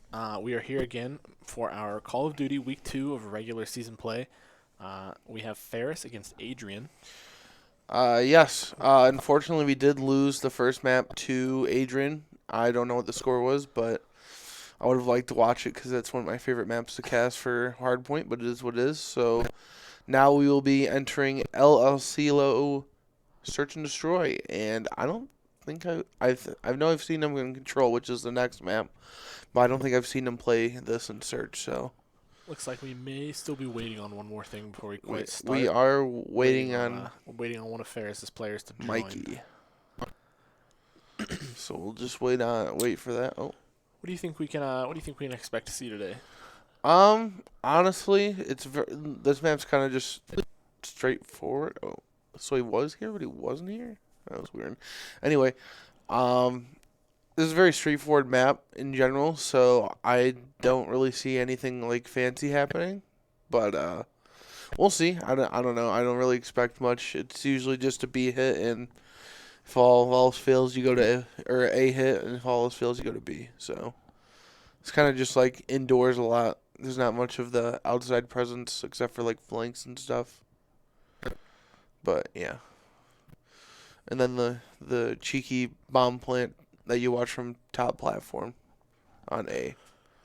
That's kind of like the only thing that's really Something to keep an eye out for here. I'd really like to see them just gain as much space as possible right off the bat when they're on attack and just plant.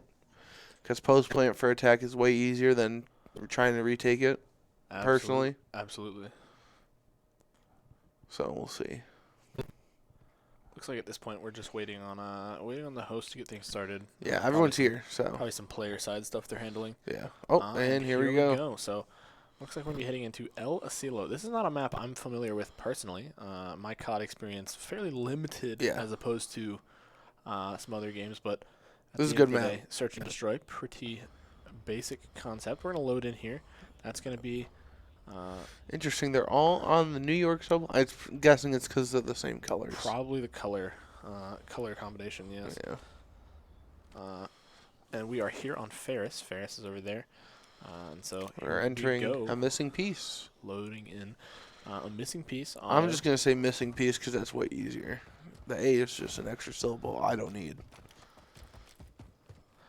Slith going to go for a little bit of a quick dolphin dive there. See what he can just make sure he peeks that corner safely. Ferris is going to look for the first kill. They find it right away, and that's the bomb. That's 2 for Mikey. Mikey's going to find Kinnick and Cortex. And that's what IQ, I'm sorry. That's what not many people expect is someone to take that much space that fast, especially on defense, because you got to dive through the middle into there, and I guess they just didn't watch it. So that's good picks from Mikey. All day he's going to find Otto in exchange. Otto not there anymore.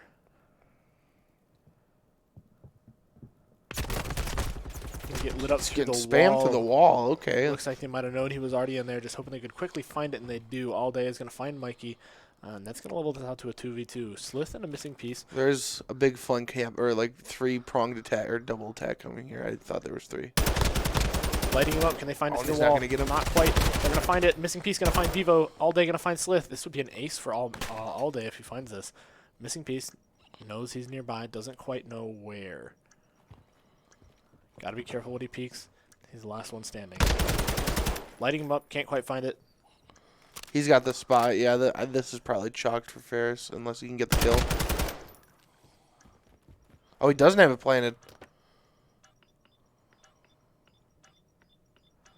Ferris looking for the defusal before he gets lit up, and he can't quite find it. He was close, but could not quite find the defusal there. Yeah, usually you'll put the bomb right next to that bunk bed that was right there, and you can see it from top. I thought that's what was happening here, but apparently not. Just looking for the land of those shots. Make sure he can't defuse that. A good round there from Adrian. Pretty impressive play. That's an ace from All Day. Yeah, not very happy about it, but it is what it is. But good play from Mikey to get the first 2. It just didn't pan out the way we needed it to, so unlucky. But I did like that Adrian immediately tried to take A. That's the way you kind of play the map right now. Nobody's really figured out another way to play this map. So, okay, just meleeed Otto. Otto is not very healthy after just got that. smoked in the back of the head.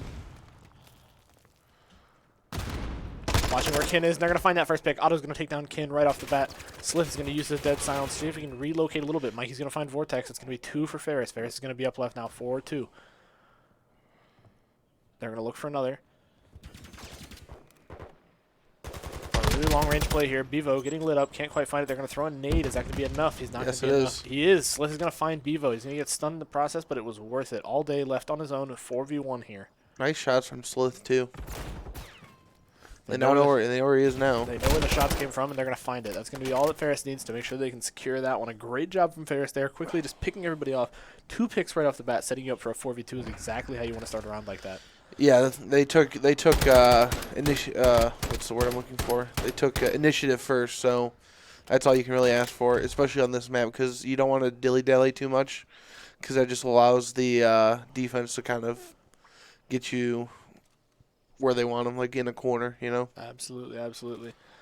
We're going to be watching a missing piece as we start this one off here.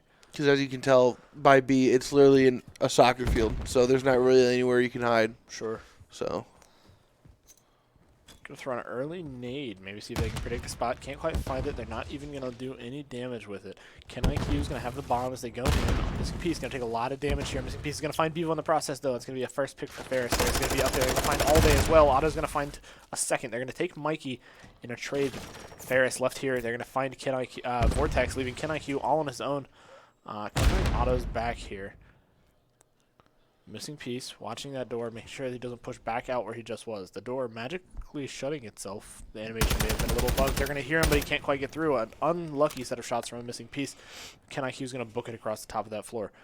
Missing Piece, Otto, and Slith going to be all on their own. Missing Piece is going to pump his dead silence, see if he can maybe locate it. They're going to see him run in. That's going to be the pick for Ferris. Ferris, they need to take down Adrian on that map. So, good job from Ferris there, especially in getting those trades early on, making sure they get those 2 for 1 at the once beginning. again, very clean. Like, there's not much you could ask for. And I was going to say, if Otto dies right here, I don't know who's alive, but they should immediately group up and just play for trades, because that's just how you play Search and Destroy.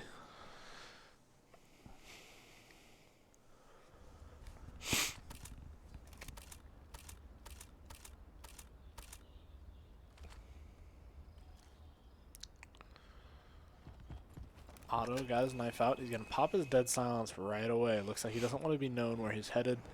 He just wants to get moving. Going to get stunned. Throws a nade in return. Ken gets found. They're going to pick off Otto right off the bat. It's going to be a good start for All Day in terms of fighting that trade. All Day going to pop his dead silence in return. That right there is why you don't go B. Mikey here has the bomb. Otto and Slith getting picked off. They found KenIQ. They're left here in a tight position. Not a lot to work with here. If you're Ferris, Mikey's going to find that on Vortex, and Vortex is going to go down. All Day going to spray through the door, see if he can maybe find him, knowing that he's probably lit up after that fight, but Mikey's going to have enough time to regen. All Day and Bevo left in a tight position here. Missing Piece going to get picked off by All Day. All Day going to find that pick. A good job there from Adrian. 2v1 here for Ferris. He's going to get the bomb down, but can't quite find the kill. Okay, they're going to start shooting bodies, apparently. Not too much. Could have just been an accidental. I don't believe it. He pulled a knife out afterwards. I don't believe it. I don't believe it. Going to get that diffuse off. And, that's bad manners. It's going to be the round for Adrian. They're not diffusing. They're trying to get recharge on their dead silence. So not him, but if you go to the other guy, he's probably got dead silence, and they're just trying to charge it up. All Day did have dead silence last round, yeah. I saw him pop it early on, so they were probably just waiting for that to come back so up. If you use it, or like you're close to having it, you usually just wait until there's 7 seconds with the bomb, so you can get as much charge on your dead silence as possible. Just trying to make sure they get that. But, you know, if you ask me, it should just be a perk, so what do I know, though? So, almost all the COD community agrees with me, so whatever. Looks like to start this round off, KenIQ is going to grab the bomb. They're going to run right in that door. Ferris is. Otto's going to watching Otto here. Now we're on Mikey. Mikey's going to go into this room. He's going to try and set up for a defensive play. Otto getting lit up. Finds a little bit of damage with that nade. Not quite a kill, though. Going to reposition here. Entry. Finds one. Can he No find another? A way, fantastic job from man. Mikey. This Mikey is finding 1 and 2 dirty. in defense. A great headshot there to secure that second kill there. All Day is going to find Otto in return, so Ferris is in a 3v2 here, but a great job from Mikey. What a fantastic set of kills. Not with a lot of health, finding that first kill and snapping onto the head of the second. That's a huge misstep from Adrian. That was the easiest trade you could have possibly gotten, and you... I don't know what you did there, but yeah. Great But job it ain't from over Mikey. yet, so... All Day going to find a kill and Slith there. It's going to be a 2v2 now for Ferris. Bevo's now picked up the bomb.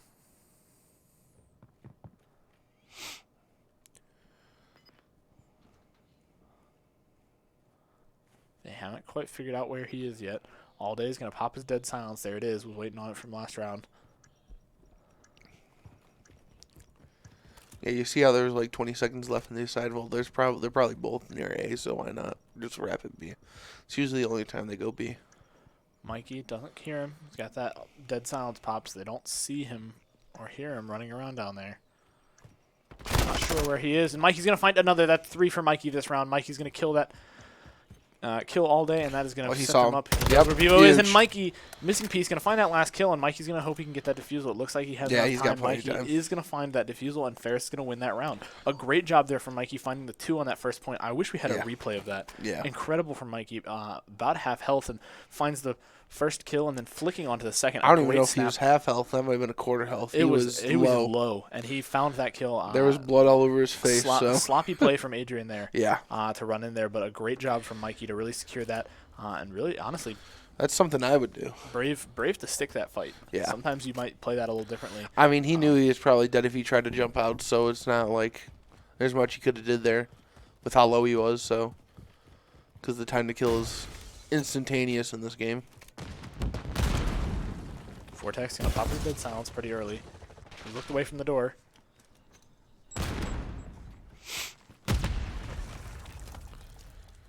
Doesn't see All Day down there, it looks like. He's gonna get stunned in the process. Mikey can't quite see what's going on. He's careful to push this door. Slith got one off screen. Vortex is... Slith gets one off screen. We didn't quite see it. Vortex gonna find a missing piece on the way in. Watching that door. Mikey's gonna get him on the way back, so it's gonna find that trade. Ferris is even here. Ferris gonna find 2. Ken IQ's gonna get Slith. Otto's gonna get Ken IQ as a trade. Otto and Mikey left alone against Bevo. Bevo's gonna look to see if he can maybe deny this plant. But Ferris is gonna watch this closely. They know where he is now. He shot. They saw those bullets. They heard him coming. They're gonna set up that trophy system, see if they can deny that space. Looks like they are gonna get value out of it too. They're gonna deny that nade. Bevo's gonna find Mikey. Unfortunately, Mikey can't quite find the kill, but he's just gonna watch it. He's gonna keep an eye on this. Can't get in without him seeing it. Otto's got a close eye on this. Just needs to stall until 7 seconds. He's got to burn about 12, a little over 12 more now. Wow. And wow, a great shot there from Bevo to secure that round for Adrian. I thought that Otto was going to chase after him because I don't know who was the missing piece that was with him, or was it Mikey? Mikey. I thought Mikey would have called out that he at least hit him more than a few times. Like I said, the time to kill in this game is low, so I almost feel like he should have hunted him there, but it is what it is. Hindsight. So Hindsight is always 20/20.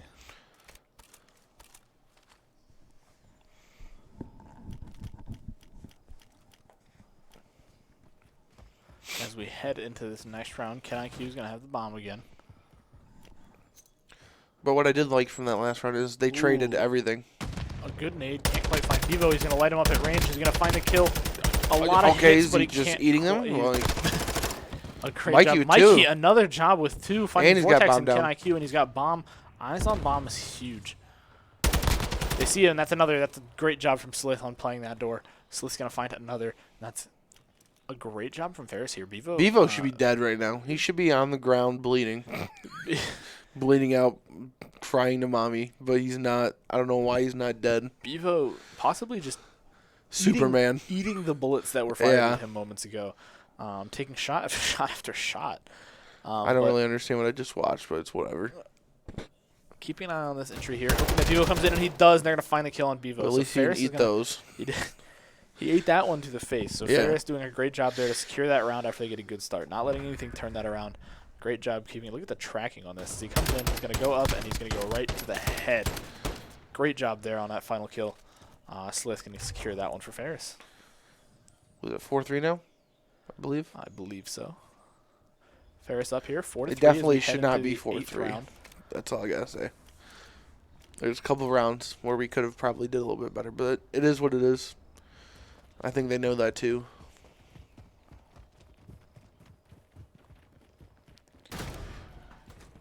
I like it.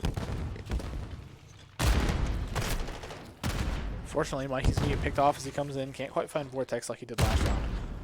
Otto keeping a tight eye on that doorway. Didn't quite see whoever that was. They're on the other side of the they're on this wall. Maybe. He's watching right here for where Vortex is going to come in. He's going to break through that door. Slith is going to find Bevo off screen. We didn't get to see it. A missing piece. Going to use his dead silence. See if we can find anything. Slith also going to pop his dead silence as they move around the field. See if they can play this a little better. There goes All Day as well. 3 dead silences in about 5 seconds. It's a dead silence party, so they got good control of bars. So I'm interested to see what they're trying to do here. Keeping an eye on that crossfire. Ferris needs the bomb to go in. Mikey had went down with it right there. They're gonna spray through the wall. Hope they can find a hit marker or two, but couldn't. Something's about to happen on 7. They're going to go in together, and they're going to find it. Missing piece going to find the kill on Vortex, and they need to get this bomb down. Otto and Missing Piece getting naded for a lot. The strong nade there, denying a lot of space. Missing Piece going to hold this door. Otto's going to hold the other side. KenIQ playing from above, hoping he can maybe move around it. Getting where he needs to be. Slith looked like he might be going for a flank. That gun was bright. I could barely... Oh! They're going to go in, and it looks like just the hip fire had the advantage there for KenIQ. Finding the kill on Otto. Ferris left in a 2v2 here. Slith and a Missing Piece against All Day and KenIQ. Again, Ferris just needs to stall the time. If he comes in, he's going to find it. He can't quite find it. All Day. They're going to find the 2 that they need. KenIQ and All Day going to find the kill that they need, and it looks like that's the defusal going to go off as well. So Ferris not quite able to secure that round. Unfortunate there for that trade. I want to know how Slith died there. I thought, did All Day get the other one? Yes. Okay. I don't know. I don't know how Slith dies there. I'm not going to lie. Might have dropped in behind KenIQ there and gotten himself. I guess, yeah. I thought he saw him, so I thought he was just going to hold. Because he didn't know where the other one is, but I guess not. I mean, people got to remember, this is a very fast-paced bomb defusal game, you know? Like, search and destroy kind of, like, yeah. KenIQ's going to have the bomb here as we head into this round. Ferris looking to take as much space as they can, especially as they push this high ground. Otto is going to hold up top there, see what he can find. I mean, there's a door. Yeah, they're playing B right now. There's a door separating them right now. He's going to throw that nade through there, and he's going to hide. Slith off screen, going to find the pick on KenIQ. A great job there. Looks like he didn't quite see Bevo, who's laying down on that roof over there. We didn't see him either. Takes a little bit of close looking there to be able to spot that. Ferris going to go in there to find it. Slith's going to get another. Vortex going down. Bevo going to get picked off by Otto. All Day is left all on his own. Yeah, that was a good play. Mikey's going to find All Day, and that is the last of it for Ferris. Ferris did a great job there. Slith pushing into that point, not afraid to take that fight, and he finds the defusal. I don't know why Bevo and All Day were on the other side of the map. Yeah, that was I just don't get it. Like, especially Bevo, you're quite literally across the. I thought he had an angle. That's why he was sitting up there, but he didn't. And he started running towards us. I'm like, well, then why weren't you there in the first place? You could have easily set up something else there, you know. First to 6 here. Ferris is now on the match point for themselves. 5-4 as we head into this 10th round. Games of cast in the past few days have been questionable. That's all I gotta say. I don't know if you watched last night's games, but no. it was very interesting gameplay from Kaiser University, gold Valorant team. I see. I was doing homework. Ah, okay.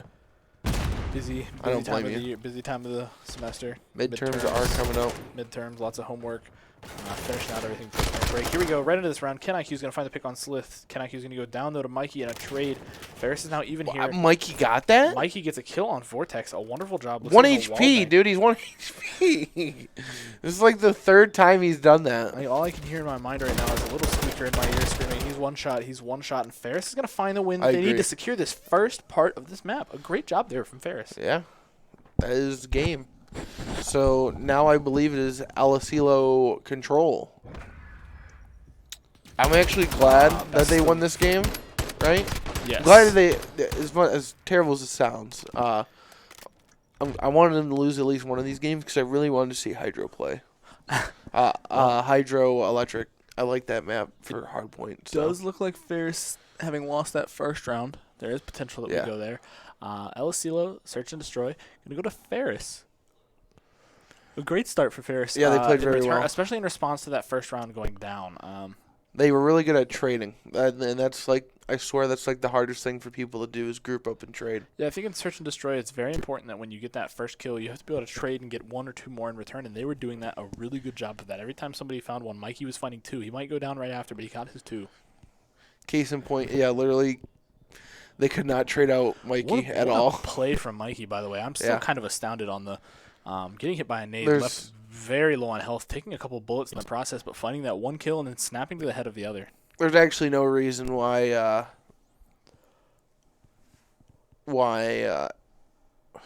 Adrian didn't trade out Mikey in multiple cases. I was very confused, that's all.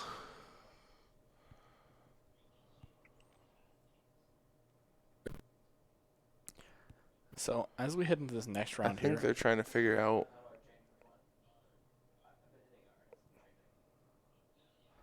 a little bit of trouble in production as they work out some of the. I think he's Call trying to assign himself to. It's R, yeah. There you go.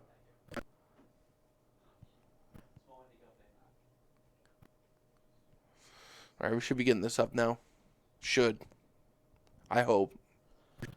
Pretty soon here, regardless. I have to say the choice of colors for Adrian. Yeah, it's kind of the- annoying. The inverted is a little difficult to see. I don't know. Are we able to change? Are we that change production that to yellow? to invert the yellow and the black so I can? The names are a little difficult to see with the. Too late. As we load in Hey, here, we're loading into we're gonna head Elisilo into again, Elisilo so- for control.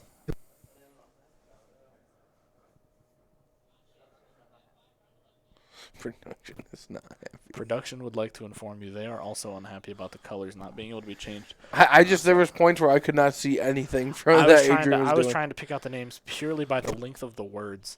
So a little difficult to see what's going on. We will make sure we can try and get that changed on the next map, hopefully. If not, we'll make it work. We are in, so Regardless, we are into the next map here. Going to play for Control. I enjoyed watching Control last time. This one different than Search and Destroy. There is a respawn and life counter. So Ferris going to right away run into A. Mikey's going to need a little bit of a start there on defending zone A. And he's going to find Devo right off the bat. A missing piece going to help out. They're going to find that first kill. Ferris with the first blood as All Day finds Otto. Slith in return going to find All Day as well. And we're going to even out the trade there. Ferris still up here as they defend the point. Mikey just kind of sitting on there waiting for somebody to come in. Playing in a good spot. Tough play there from Slith, but he finds it. All Day going to go down again. I will say a little extra Otto knows intel. that he's there. He's going to find it. Slith's going to take Bevo off screen. We didn't quite see it. Otto's going to get Ken IQ. Oh, Vortex going to find no. Mikey. Otto with a good nade. So good, in fact, that Slith decided to catch it. So Otto picking off Slith there, unfortunately for Ferris. Team kill on the point. And a great play there from Bevo, it looked like. Bevo and Vortex both finding one for Adrian. Mikey going to find Vortex in return. Ken IQ taking down Slith, but getting traded by Mikey. Mikey's going to find Ken IQ as well. Bevo going to find an early pick on Mikey into this fight. Otto's going to find All Day. Looking for another as he forces the point. Can't see Vortex. He's got to reload. Vortex very low. Slith's going to find Bevo. Ken IQ's going to take down that missing piece on Otto and Slith, both finding their own as All Day takes down Slith in return. Ferris just looking to stall out as much time as they can here. All Day going to find Mikey through the wall. He's pushing the wrong side. Looks like they don't know. He doesn't know where they are, and All Day is going to find Slith as they come into a close encounter. Ken IQ going to find a missing piece, and All Day finding another with Mikey. Otto taking down Vortex as Bevo takes Otto as well.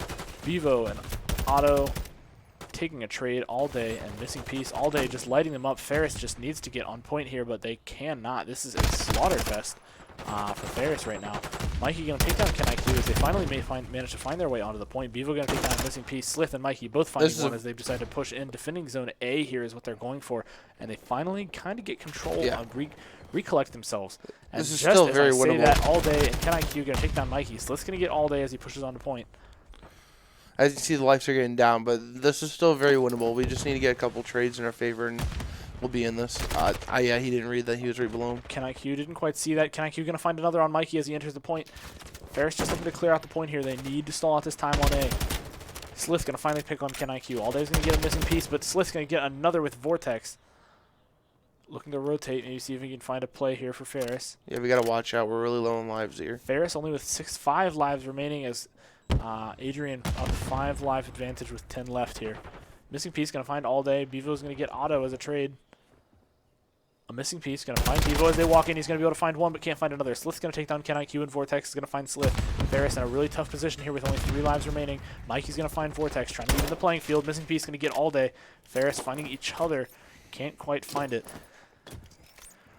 6 lives for Adrian, 3 remaining for Ferris. They're just trying to defend A. It's the last thing they can do. It's the last thing they can hope for. Mikey is on A right now, defending it. Otto's going to find Vortex, trying to whittle down that life count. I love that Otto's they're gonna shut the ratting door. this. They see him from where? Where did they find him? He's mid. He's mid. Yep. Oh, he's up top. That wasn't the one. Yep, that's the one that A killed missing him. piece is going to find Mikey got All Day. both. Mikey got both. Mikey finding Bevo and KenIQ, leaving Adrian with the same amount of lives as Ferris. Both of them with 2. Mikey very low on health here, though. Trying to just give himself that opportunity to heal up. He has. Trophy system from Vortex and a trophy system from Mikey. He's trying to push around that corner. I like Where this. is I he? like Doesn't this. know where he is, and he can't find it. Vortex is going to pick off Mikey there.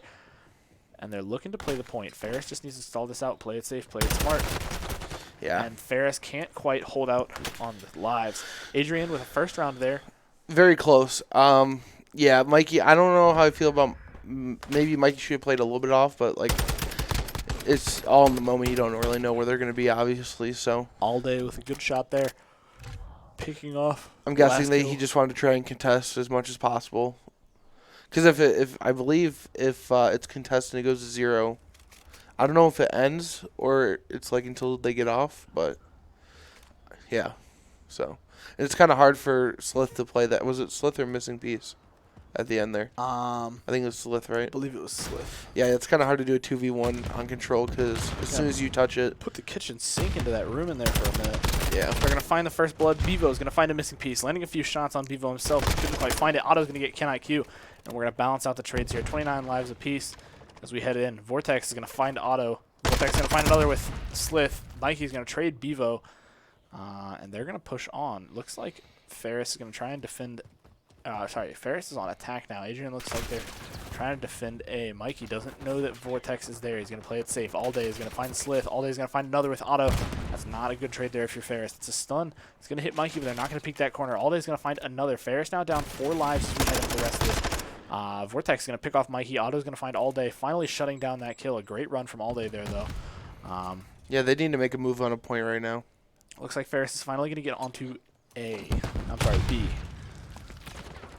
KenIQ is going to find out Mikey. Otto's going to get Vortex. He tries to push onto that point, defend it. All Day's going to get Slith in the process. Otto just trying to find any fight if he can that he can win all day. We did get a tick though, so that's They do get decent. a tick early on. So that is great, actually, especially in terms of how much Ferris is just getting whittled down on lives here. Ferris cannot seem to win these gunfights that they Yeah, just they're not need winning to. anything. Ferris finally going to find a kill. KenIQ is going to go down to Otto, but Vortex is waiting for him. Going to find another in trade. Slith just wants to get on the point. They want to just touch this. They want to contest it. Slith and Mikey both going to find one there. Mikey's going to go down to Bevo. There's going to be a trophy system out from a missing piece. Mikey also going to go down. Otto, not a lot of health left. Slith can find KenIQ, and as All Day jumps in, he's going to find Slith as well. Finally shutting down All Day again. Mikey going to find that kill. A great job from Mikey on shutting that down. Ferris down 7 lives here. Yeah, right there. Mikey was just running around the point. I think he was just trying to find out where they were so he could give information to the team. So Absolutely. good plays out of Mikey and get information. Mikey with the kill on And that's KenIQ. with 3 dead. They should hop this right now. Otto on Vortex and Mikey finding All Day. Slith's going to get KenIQ in the process. Bevo finally getting the first kill for them in a hot second. Unfortunately, Bevo with a great shot there. Going to take out a missing piece. Slith and Mikey both going to find one. All Day going to shut down both of them afterwards. Wow. And we're still on this. We're still 2 on. So Ferris catching up in the lives. we're a little 1 bit. on. Was We're down- 1 on. Okay. Was down 7, now only down 4. Going to find that Oh fight. He's no, gotta we had to reload. Unfortunate situation there. If you were Otto, Otto's going to find the one, but can't find it against Vortex. He's going to find one as he comes in. Mikey going to reload before he looks for another. Yeah, he's not going to be able to read Can't that. quite peek it. Bevo's going to get Mikey. Keeping a tight eye on where Vortex is. Vortex can't push that. All Day's going to push in from the side and find Slith. Otto's going to get All Days from behind as well. 5 live disadvantage here for Ferris, as they do have point B. They're just looking to get point A. About 30 seconds left here. 7 lives, 6 lives for Ferris. Mikey going to find Vortex, narrow it down to 11 for them. Adrian, not a whole lot of lives left either. 5 for Ferris, 10 for Adrian. He's going to walk in. He's using his bullets on the trophy system, but he can't find All Days. All Days is going to kill Otto. Slith's going to go in and find Vortex. Bevo going to trade for a missing piece. Slith finding Bevo to return it. Mikey's going to go down to All Days. It's not a great fight here for Ferris. That's a good pick to start off the fight, though. As he comes in, he's going to peek it. He's going to spray through the wall. Can he find it? He can't quite. Ken IQ getting lit up, but couldn't find it. Ken IQ's going to get Slith. Otto's going to find Vortex, and Ferris is going to run out of lives once again. Adrian finding a second round, and best of 5 here. They lost way too many lives to start. Like, they... It looks like that's what Adrian's play here is. Adrian finding a lot of, the first 2 rounds, a lot of just kill pressure. Slaying. Yeah, we're getting outslayed hard. Finding a lot of kill pressure, not leaving a lot of room for Ferris to work with in terms of actual rounds. And I feel like we didn't play points enough. Like, we touched B right at the end. Obviously, we captured it, but why did they wait so long? You know, Absolutely. It feels like they were just spread out a little bit too much, and they probably should have grouped up a little bit more, try and make a push early to B. But it is what it is.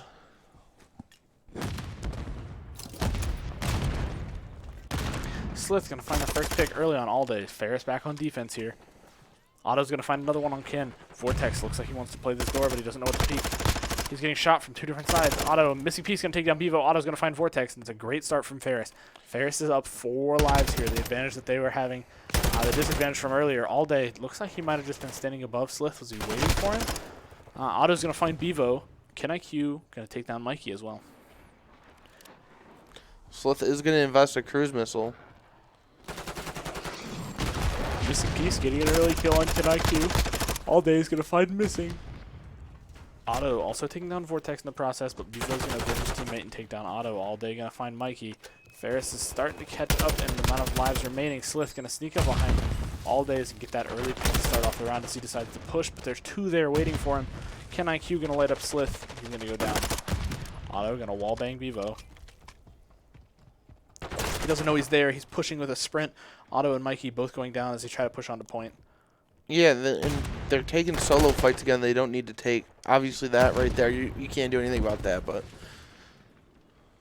and All Day's going to take out another, and that's going to be. And they're taking A right now. So they took B. Now they're taking A. We need to just regain and try and get back on this point. Ken IQ is going to find the kill on Mikey. A missing piece, and Otto also going to go down. Slith looking to finally end that kill famine, and they are. Slith's going to find Vortex. Mikey's going to find Ken IQ, but unfortunately Bevo's waiting for him up top. He's going to find that kill on Mikey.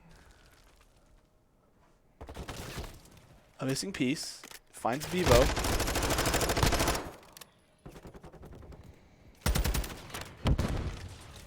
Slith going to find 2 as the missing piece finds 1. A great job there from Ferris in terms of balancing out the fight. Ferris is still up 1 life here as we go into the rest of this round. Just looking to defend the point. He's going to find 1. Can he find another? Slith not going to be able to find 2. All Day going to light him up and trade for his teammate. Vortex going to find Otto as well.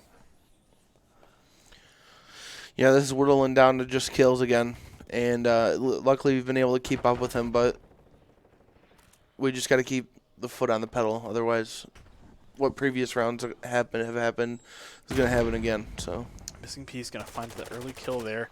Otto going to find another on Vortex, but a missing piece is going to go down.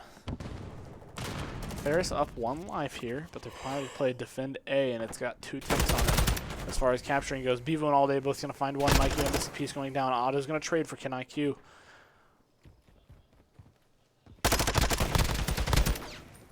Slith going to find the kill on Vortex as we head into the rest of this. Slith and missing piece both going to find 1 there. Actually, that head All Day glitch is so annoying. Kill out a missing piece. Unfortunately, it does look pretty difficult to hit the shot on that one. Yeah. Ferris not having a great round here as we head into this control. And remember, if they lose this round, that's it. Yep, this is the end of that control one if they lose this. And they're just not getting anything done. Yeah, this is it. That's game. Ferris is just unable to contest this point, unable to fight, just getting picked off every time a fight breaks out. Adrian with a clean sweep there on control. They were just getting outslayed, simple as that. A great job from Adrian in terms of kills. A really impressive kill pressure. Not allowing any rotations, any movement onto the point. They are just going to absolutely be waiting for it. Look at this. Bevo going to find one, turn, and find another right away. A good spot there from Bevo. We saw him up there a lot this round. Yeah, Bevo. I mean, Slith had a great game, but, like, not anybody else. Otto went even, but, like... Slith going to go 26 and 16, but not a lot you can do with somebody like All Day going 34 and 19. Yeah. A crazy performance. I mean, that just looked... We were just getting outslayed. It looked sloppy. Yep, Ferris trying their best there. Unfortunately, not quite enough. Yeah, no. They took too long to try and take points, and they were just getting outslayed. Yep. They couldn't hold B, which is usually the one you hold the most, but I don't know if they have just better setups on A or... Are these best of 3? No. I don't know why they're leaving. I was going to say, we can, our point of view here is a little different. We can also see what's happening in the lobby actively. That way we know when technical issues are coming up. It looks like while... Oh, no, we're good. They're all good. now. They're all back in the party. Alrighty, so... It should be Hydro... Hardpoint. Hydroelectric. Hardpoint. Hardpoint on Hydroelectric. I remember seeing this one a couple weeks ago when I casted COD. Ferris did a great That's job when of Slith showcasing. knifed that guy, and Jono started laughing like a madman. Slith did knife somebody. So maybe we'll get to see a little funny knife here again. We would love to see some entertaining gameplay. Please. Just not a repeat of what happened last map. Although, I will say that Hydroelectric last time was quite entertaining. Really Yes. good performance from Ferris as they were playing Wayne It's a State. fun map to watch. Yeah. Oh, we're playing Shipment, eh? What a map. Production, were we able to flip? Nice. Production's Thank on you. top of it. Production, as well, is somebody who is running our behind-the-scenes stuff, making our jobs a lot easier here. Yes. If you're interested about casting, production, anything involved with this, join our Discord, the Instagram. I believe we have an Instagram, right? Oh, I know we have a Twitter. No, we have Twitter. We have a Twitter. So Please do. Join our Discord. Follow us on Twitter. Send the message to the Twitter, whatever it is, however you need to reach out. Feel free to hop in. We are always looking for more casters, always looking for more people to work behind the scenes in production. Especially us. Yes, as we are the go-to casters, but it's always would love to have some more people to cast with, get to know some more of y'all, because I know that some of you must enjoy the game. So here we As are. much as we we're do. going to load into Hydroelectric. Going to go for a swim. Yes. Who doesn't love going for a swim? Right now, it's a little chilly. It is a little chilly, but this looks like it's in Saudi Arabia, so it's probably not that bad. Nice location here. Some water to play in. Got a gold knife. Thank you, production, as well, for changing those colors. That should make it a lot easier for us to see what's going on.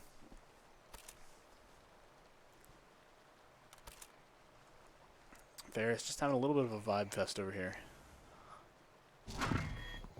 as we load in to start this one. Hard point here on Hydroelectric. 2 nades right off the bat from Otto. Not going to find what he's looking for. And they're just looking for it. It's like a little bit of a stalemate here. No real fight going on right now. And they're going to find the first kill of the game. Slith's going to kick down All Day's. KinIQ is going to find Mikey. And in trade, Slith's going to get KinIQ back as well. Ferris up here. Adrian's sitting on the hard point. I didn't even see him, I'm not going to lie. Vortex on Slith, and Otto's going to find Vortex. All Day's going to blow himself up with a grenade. Bevo is going to trade with a missing piece as Mikey gets Bevo. Ferris, they're going to finally get on the point, and they are briefly but not long enough. KinIQ is going to get Mikey as he tries to set up on point. Mikey, a really strong point player as we saw last time, residing on the point, getting a lot of points for Ferris that they definitely kind of needed. Otto's going to find Vortex as they come in to fight that. Yeah, if you're Ferris for the first map since you spawn on this side, you're not really looking for points. You're just trying to make it as hard as possible for Adrian to not get points. Bevo and a missing Oh, piece are going to get a fight. Bevo's going to find 2 before he goes down to Mikey. KinIQ's going to get Mikey in the trade as well. KinIQ with another. We still got spawns, so that's good. A missing piece. But they got to get Shut kills. down KinIQ. Vortex is going to take down a missing piece as well. Otto's going to go in. Can he find what he's looking for? Mikey's going to find 1, 2. There we go. A great play for Mikey to save his teammate. Impressive I thought we job. lost the spawns, and that would have not have been good. We could have gone severely down. Missing piece. Gonna pick off Ken IQ there on the side. Ferris. And look at 7. Look at missing piece. He's starting to make his way over, so he can start trying to get spawns for next. 1-2 from Slith. Can you get Slith find 3? a third. Finds the bullets, but Otto's going to clean it out, and that's a great play from Ferris there. Yep. 3 kills without anybody going down. It was a great fight. All Day is going to find Slith, though, in the process. Vortex is going to take down Otto. You can see 4 in the top right corner or left corner. He's there just so he can block spawns so we don't spawn there. But that's why missing piece is trying to go over there to clear him out. And he should wait for Otto to catch up with him. All Day is going to find Mikey there. Wait, no, he's DC'd. This is going to restart. Potentially a This is gonna technical issue restart. here. I don't, yeah. As it does seem like there was a disconnect. Unfortunately, number 4, I believe that was. I've already forgotten his name. But one of Adrian's players. Or does that not, is that not the same as... I'd have to have production tell me because they're still playing Mikey it. Also Okay, there we like, go. I was gonna say. Mikey also looking like he was staying there, probably just trying to reset the lobby and figure out what the play was. Seeing is that Yeah, I'm guessing it was just a disconnect. Yeah. But great start from Ferris. That's exactly what you want, honestly. They were able to hit a nice row. Obviously, you didn't know what was going to happen because he DC'd, but Right. I thought when you said that he was standing up there to deny spawns, I thought, well, he's standing. well, awfully, he's actually just standing he's there. actually just standing there. He's awfully actually still. just standing there. So Ferris with a great attempt as we start that round. We're gonna have to give it a restart though, as the technical issue. Unlucky, but we it is what it may be able is. to resolve this pretty quickly. We're not sure. Yeah, he'll what- just join back. I'm guessing it was just like a crash or some bogus thing that the devs don't want to fix. So, sorry, I'm letting my stresses out. This game angers me. Ferris with a great start there though, winning that round up until We're actually missing a few people. looks like maybe some small technical stuff going on. Oh, Not yeah, personally 2 all of that- Adrian College are gone. Not too familiar with Oh, well, there's one. IQ coming back in now. We just need... who do we need? All Day, Bevo, IQ. Who's the other one? I'm blanking. I also don't remember. Fortunately, those are not our players. I'm not as affiliated with their names. Or, I won't say it. Nothing. I'm not going to say it. Okay. I'm not going to get accused of cast or cursing, so. You have a tendency to do that. I do have a tendency to do that a lot. Vortex, I yeah, knew that's we were- what his name. Vortex. It was I Vortex. totally knew that. I do that too. Yeah, it was. Production giving us a quick hand with something. Sometimes you need caffeine, y'all. It's been a long day. Agreed. Getting poked fun at by Mans. I've had to stretch a few times. It's been a week. The snow will sap the energy out of you when you walk everywhere. Yeah, especially well. I got almost stuck in my driveway, so or like That's no parking fun. lot. Parking lot. Yeah, at my apartment. So, well, it wasn't even at mine. I was dropping somebody off. So, yeah, that was fun. That's no fun. As we were saying before we jumped into the game a moment ago, if you guys do want to cast, if you want to come do production, any of that, join the Discord. We're always doing fun things. We have game nights sometimes. We this weekend we have the CEG Con, which a couple of us are partaking in as well. We'll be able to have a big 100-person LAN, I believe, if I understood correctly. Yes. It's going to be a great time. If you want to play on Is there any team, game you're excited for? I know what I'm excited for, but I want to hear what you're excited I'm excited. Battlefield. I used to play Battlefield. That's what I'm excited for. I used to play Battlefield with my brothers. Yeah. So If we can just get Operation Locker, I'll be perfectly okay. Or Siege of Shanghai, that's also a Looks- banger of a map. looks like we are headed back in here. Hopefully, no technical difficulties No, this yeah, time. I can only pray. They happen sometimes, though. We've all been there. We've all seen it. We've all lagged. We've all disconnected. Sometimes we just He have the modem. disconnected. He disconnected. But as we get ready to go back in, here we go. Take 2.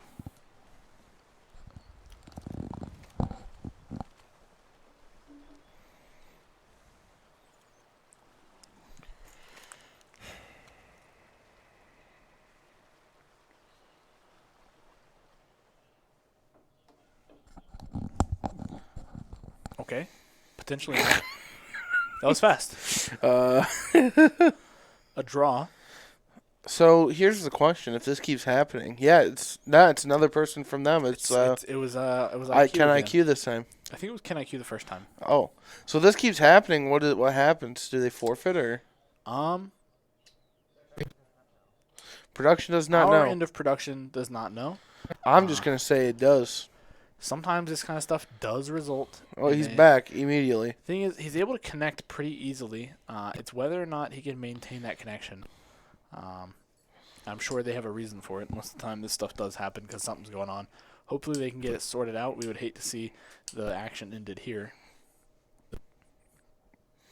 I mean, a W's a W, so.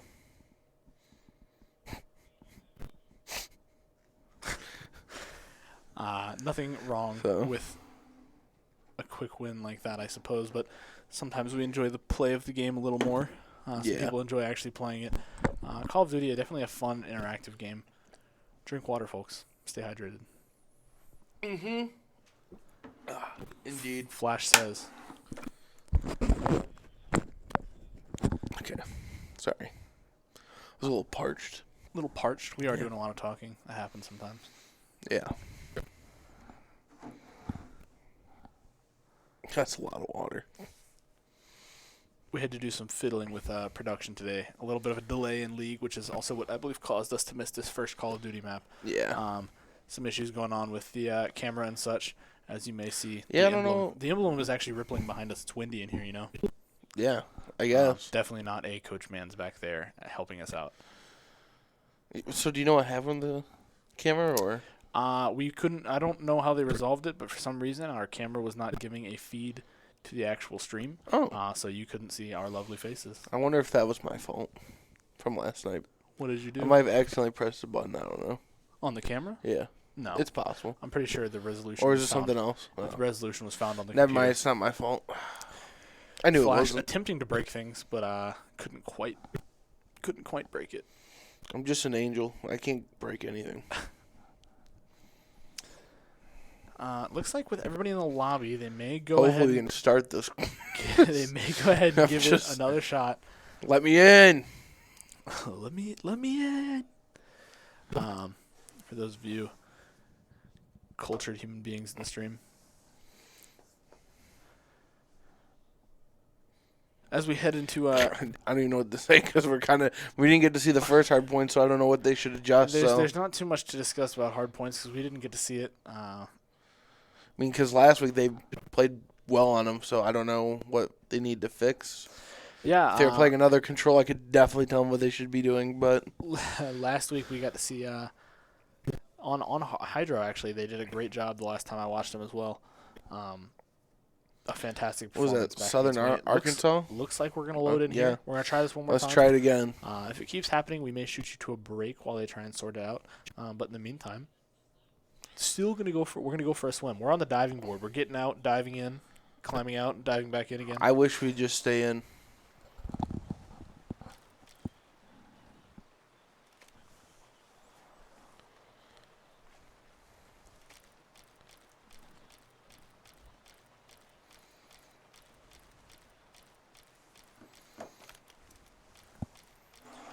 And here we go.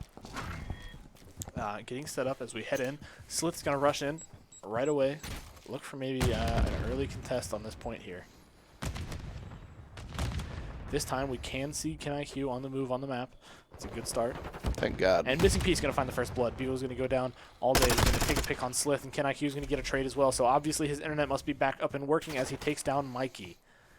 Some early points for Adrian, trying to get some quick points on the board. Like I said, you're not really looking for points every Ferris right here. Obviously, that'd be nice, but you're kind of just looking to defend or like make it as mixy as possible so they can't get any points. But I just hope they don't get a full 60 here because this is not looking good. That's not the way you want to start, to be honest.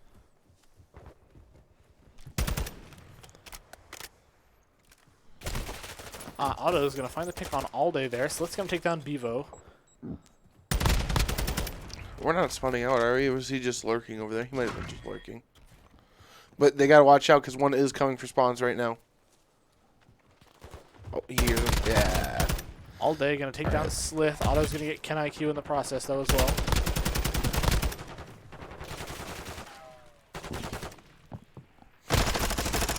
All day going to take down 2, and Mikey's going to get down Vortex. Otto's going to find another. Slith, Otto, Mikey, all finding 1. Slith finding 2. There we go. That's what you want to see. Now you want to see 7. Who's that missing piece? You want to see? Yep. You want to see him start rotating over. Lighting up the wall, hoping he can maybe find that picture there. He's going to find 3. That's another for Slith. Slith's going to go in. Ken IQ's going to finally shut him down. But Slith on One may have read this. I don't know how he could have read it, but he might have. Yeah. Missing piece should just take his time. He shouldn't. Oh, Otto's going to take out Mikey. Going to take out Mikey. And Mikey, unfortunately, he. Well, Oh. Can't quite find it. Bevo There we go. There, Yes. Missing piece going to follow That's up. He's gonna huge. get to pick on Bevo. It's a great play there from Bevo. That should spawn them out, right? That should. Yep. Okay, there we go. Ken IQ slowly climbing that wall, able to find the kill on missing piece. SMG is going to be the better player there in terms of that AR at close range. We are spawned back out, so I don't know what their plan is here. Ferris not down too many on the hard point points. Vortex going to peek and then miss and Slith was Nice just trade. Looking, Slith is just looking the other way. Otto's going to find Vortex as a trade. Ken IQ is going to get back on Otto. Missing Nice piece going to nade shut for down Missing all Piece. day. Has to reload. Missing piece finds 2. Gets shut down by Bevo. Otto's going to take down Bevo though with a nade. As he walks in, Otto just can't do anything there. Slith's going to take down Vortex through the wall. All right, 15 seconds left. You don't want to get too overzealous if you get this last few time, which Slith is frying right now. Great, but you want to keep spawns. You don't want to try and flip them, which it looks like we are. But they 2's coming in, and I don't know if they're going to read them. They should. Yep. Okay. So there we go. Spawns are in. Now we have full control. Let's just not give them up. Should be easy 60 here. Hopefully.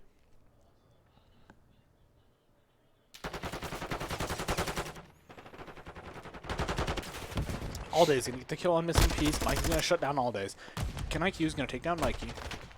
Otto and Slith both going to find a kill. Ken IQ's going to take down Otto. Missing piece going to pick off IQ in return. As he runs out into the field with his knife out, it looked like. 3 kills quickly from Adrian. Adrian going to finally get themselves taken off by Otto. Otto's going to find 1. Just spraying with the AR, hoping he can find something. Can't quite find it. Vortex is going to find Otto. There's 1 for Mikey, 2 for Mikey. Mikey's going to spray down and find 2 as he goes to take control of the point and set up. He's going to leave it. Actually, Wow, they're actually going to leave the 9 seconds. I thought at least one would stay behind, but it's not a big deal.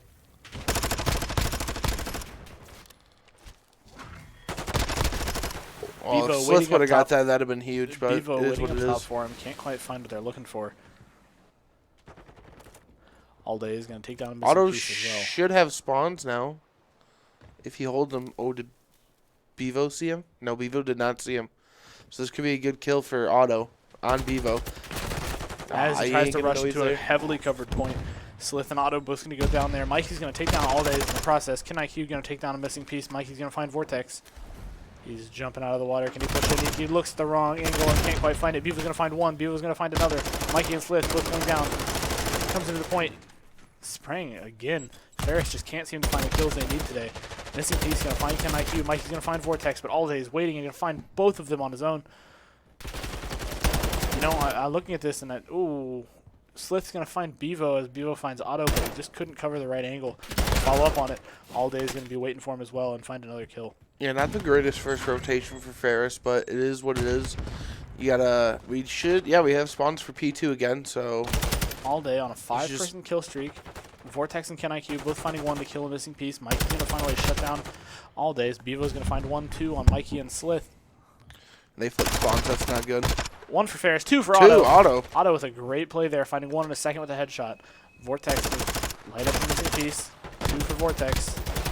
And Slith's going to find him through the wall. That's a kill and a stop. Oh, Slith with 2. Then you find a 30s in the middle of reload when Bevo comes in behind him. Once Nade again, into the window. What a great nade. Fantastic nade. Can't quite find the kill, but putting some damage on Bevo there. All Day going to trade with missing piece. Mikey's going to take him down as well. Bevo's going to get Mikey in return, and Ferris is just not having a good time trying to contest these fights. well, like I said, you just didn't want to like give him too many points, and I think they maybe gave him 20. Oh, okay, he did see him. and we gotta stop him from getting spawns. That's not okay. They did trade out. All right, so we should get spawns. That's good. And if we do get full, which we probably should, this should be about a, was this 140 to 168 about? Mikey with 2. A missing piece gonna find Kin. Mikey gonna push in. That's the third for Mikey in this life. Unfortunately, All Day is gonna shut it down. Otto's gonna trade with him and find that one for Ferris. Ferris only down by about 50, 60 points here. Can possibly turn this around. Slith and Mikey both gonna find 1. And we did spawn out, so now we know that they're at least gonna probably spawn behind us. So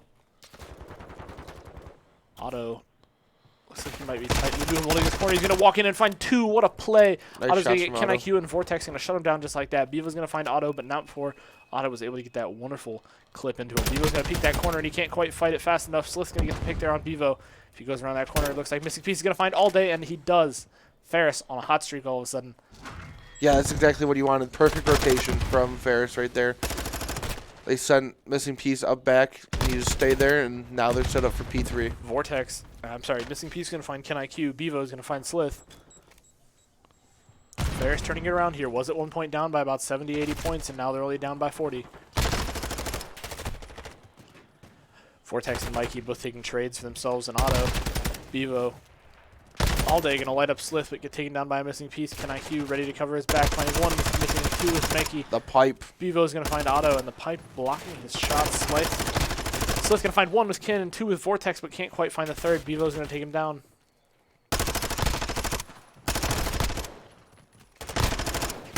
Nice. And we're going to get this last 13, which is needed very much so if you want to stay in this. Vortex lighting up a missing piece here. Couple of Ferris going for a swim. Trying to go for the rotate here. Yeah, so it's going to get caught out. Bevo is waiting for them. If this was like first month of COD, that probably would have worked, but people kind of read it now. Bevo getting lit up at range, but they can't quite find the kill they're looking for. Bevo's going to find Mikey in return, and they do finally find him. Otto's going to take down Bevo. Watching behind him, he hopes he can find that. Missing piece going to find All Day. A great pick there as he pushes on to this next fight. He doesn't know he's in the water. He didn't see him. Ferris going to come around the corner. They're going to find the pick there on Ken. Ken can't play the game at this point. That's like the 3rd time he's come around a corner and just gotten demolished. And look at that. We flipped spawn, so now we have full rotation or full control of this P4, and we should get this full 30 seconds. Great shots from Mikey as well.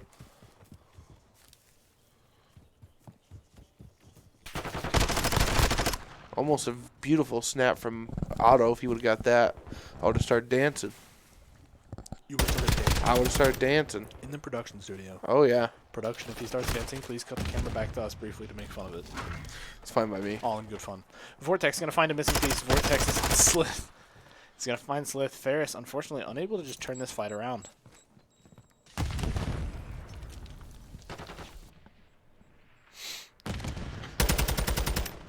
Ken IQ is going to find Mikey.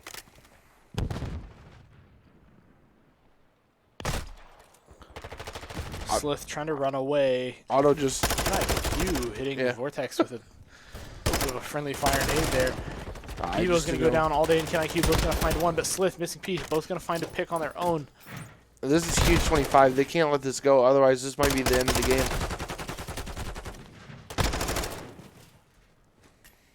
Slith and Otto both finding a kill. Slith's going to go down, though. Otto is not. Otto's going to find a second. Can find a third if he plays this corner. Going to find a third. Otto with 3 in a row. That's a great play from Otto there. And they got to start looking towards P1 because you can't let him get barely any of this time. We got spawns for P2 too, so we want to hold that. We want to try and get as much time from this. We could chain this into a win right here. Slith and Mikey both finding, Slith finding 2 actually. Mikey going to get picked off after his kill, but regardless, still taking his trades at this point, which is kind of important. Otto and Slith both finding 1 as well.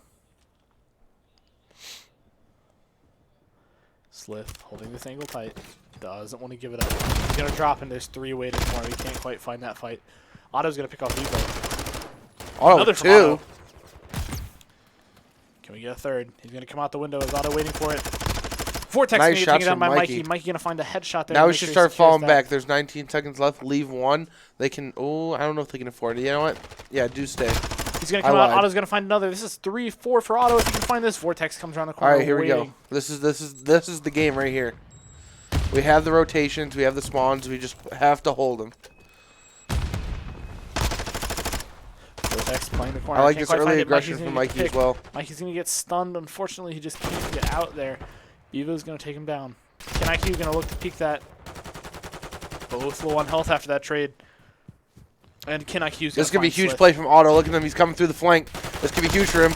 And it is. Two for Mikey. Oh, that was Mikey. My bad. He's going to find the distraction. Mikey's going to find 2.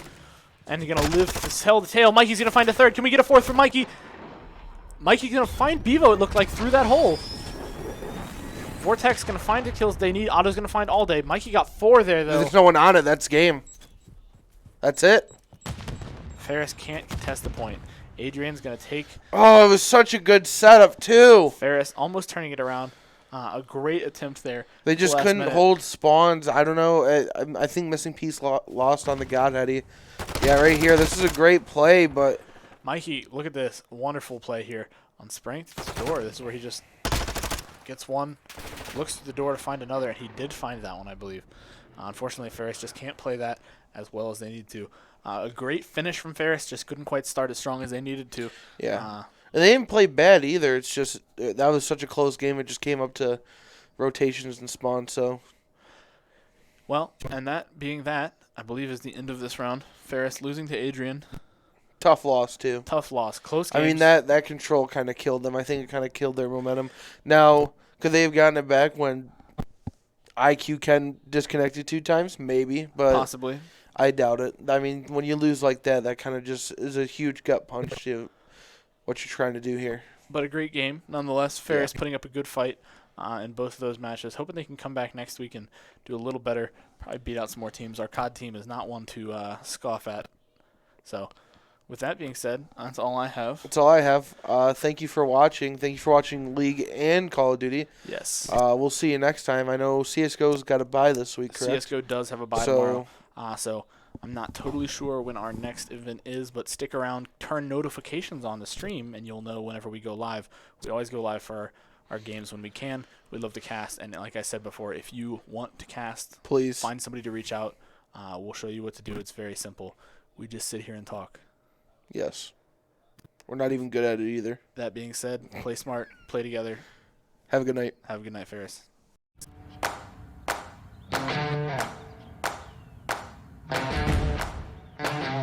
Somebody once said life moves pretty fast, and that's exactly how we like it. First day, first year, you're diving in, head first. Don't just find yourself, make yourself. Want to build something? Great. Learn to melt metal with fire. Start businesses, build bridges, raise a whole city. Future in fighting crime?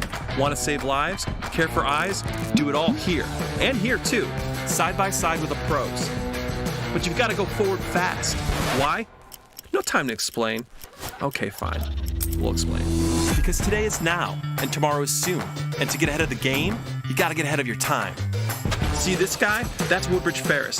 He founded this place with purpose to help everyone move forward. Big Rapids? No, bigger. How about the whole state, the country, the world?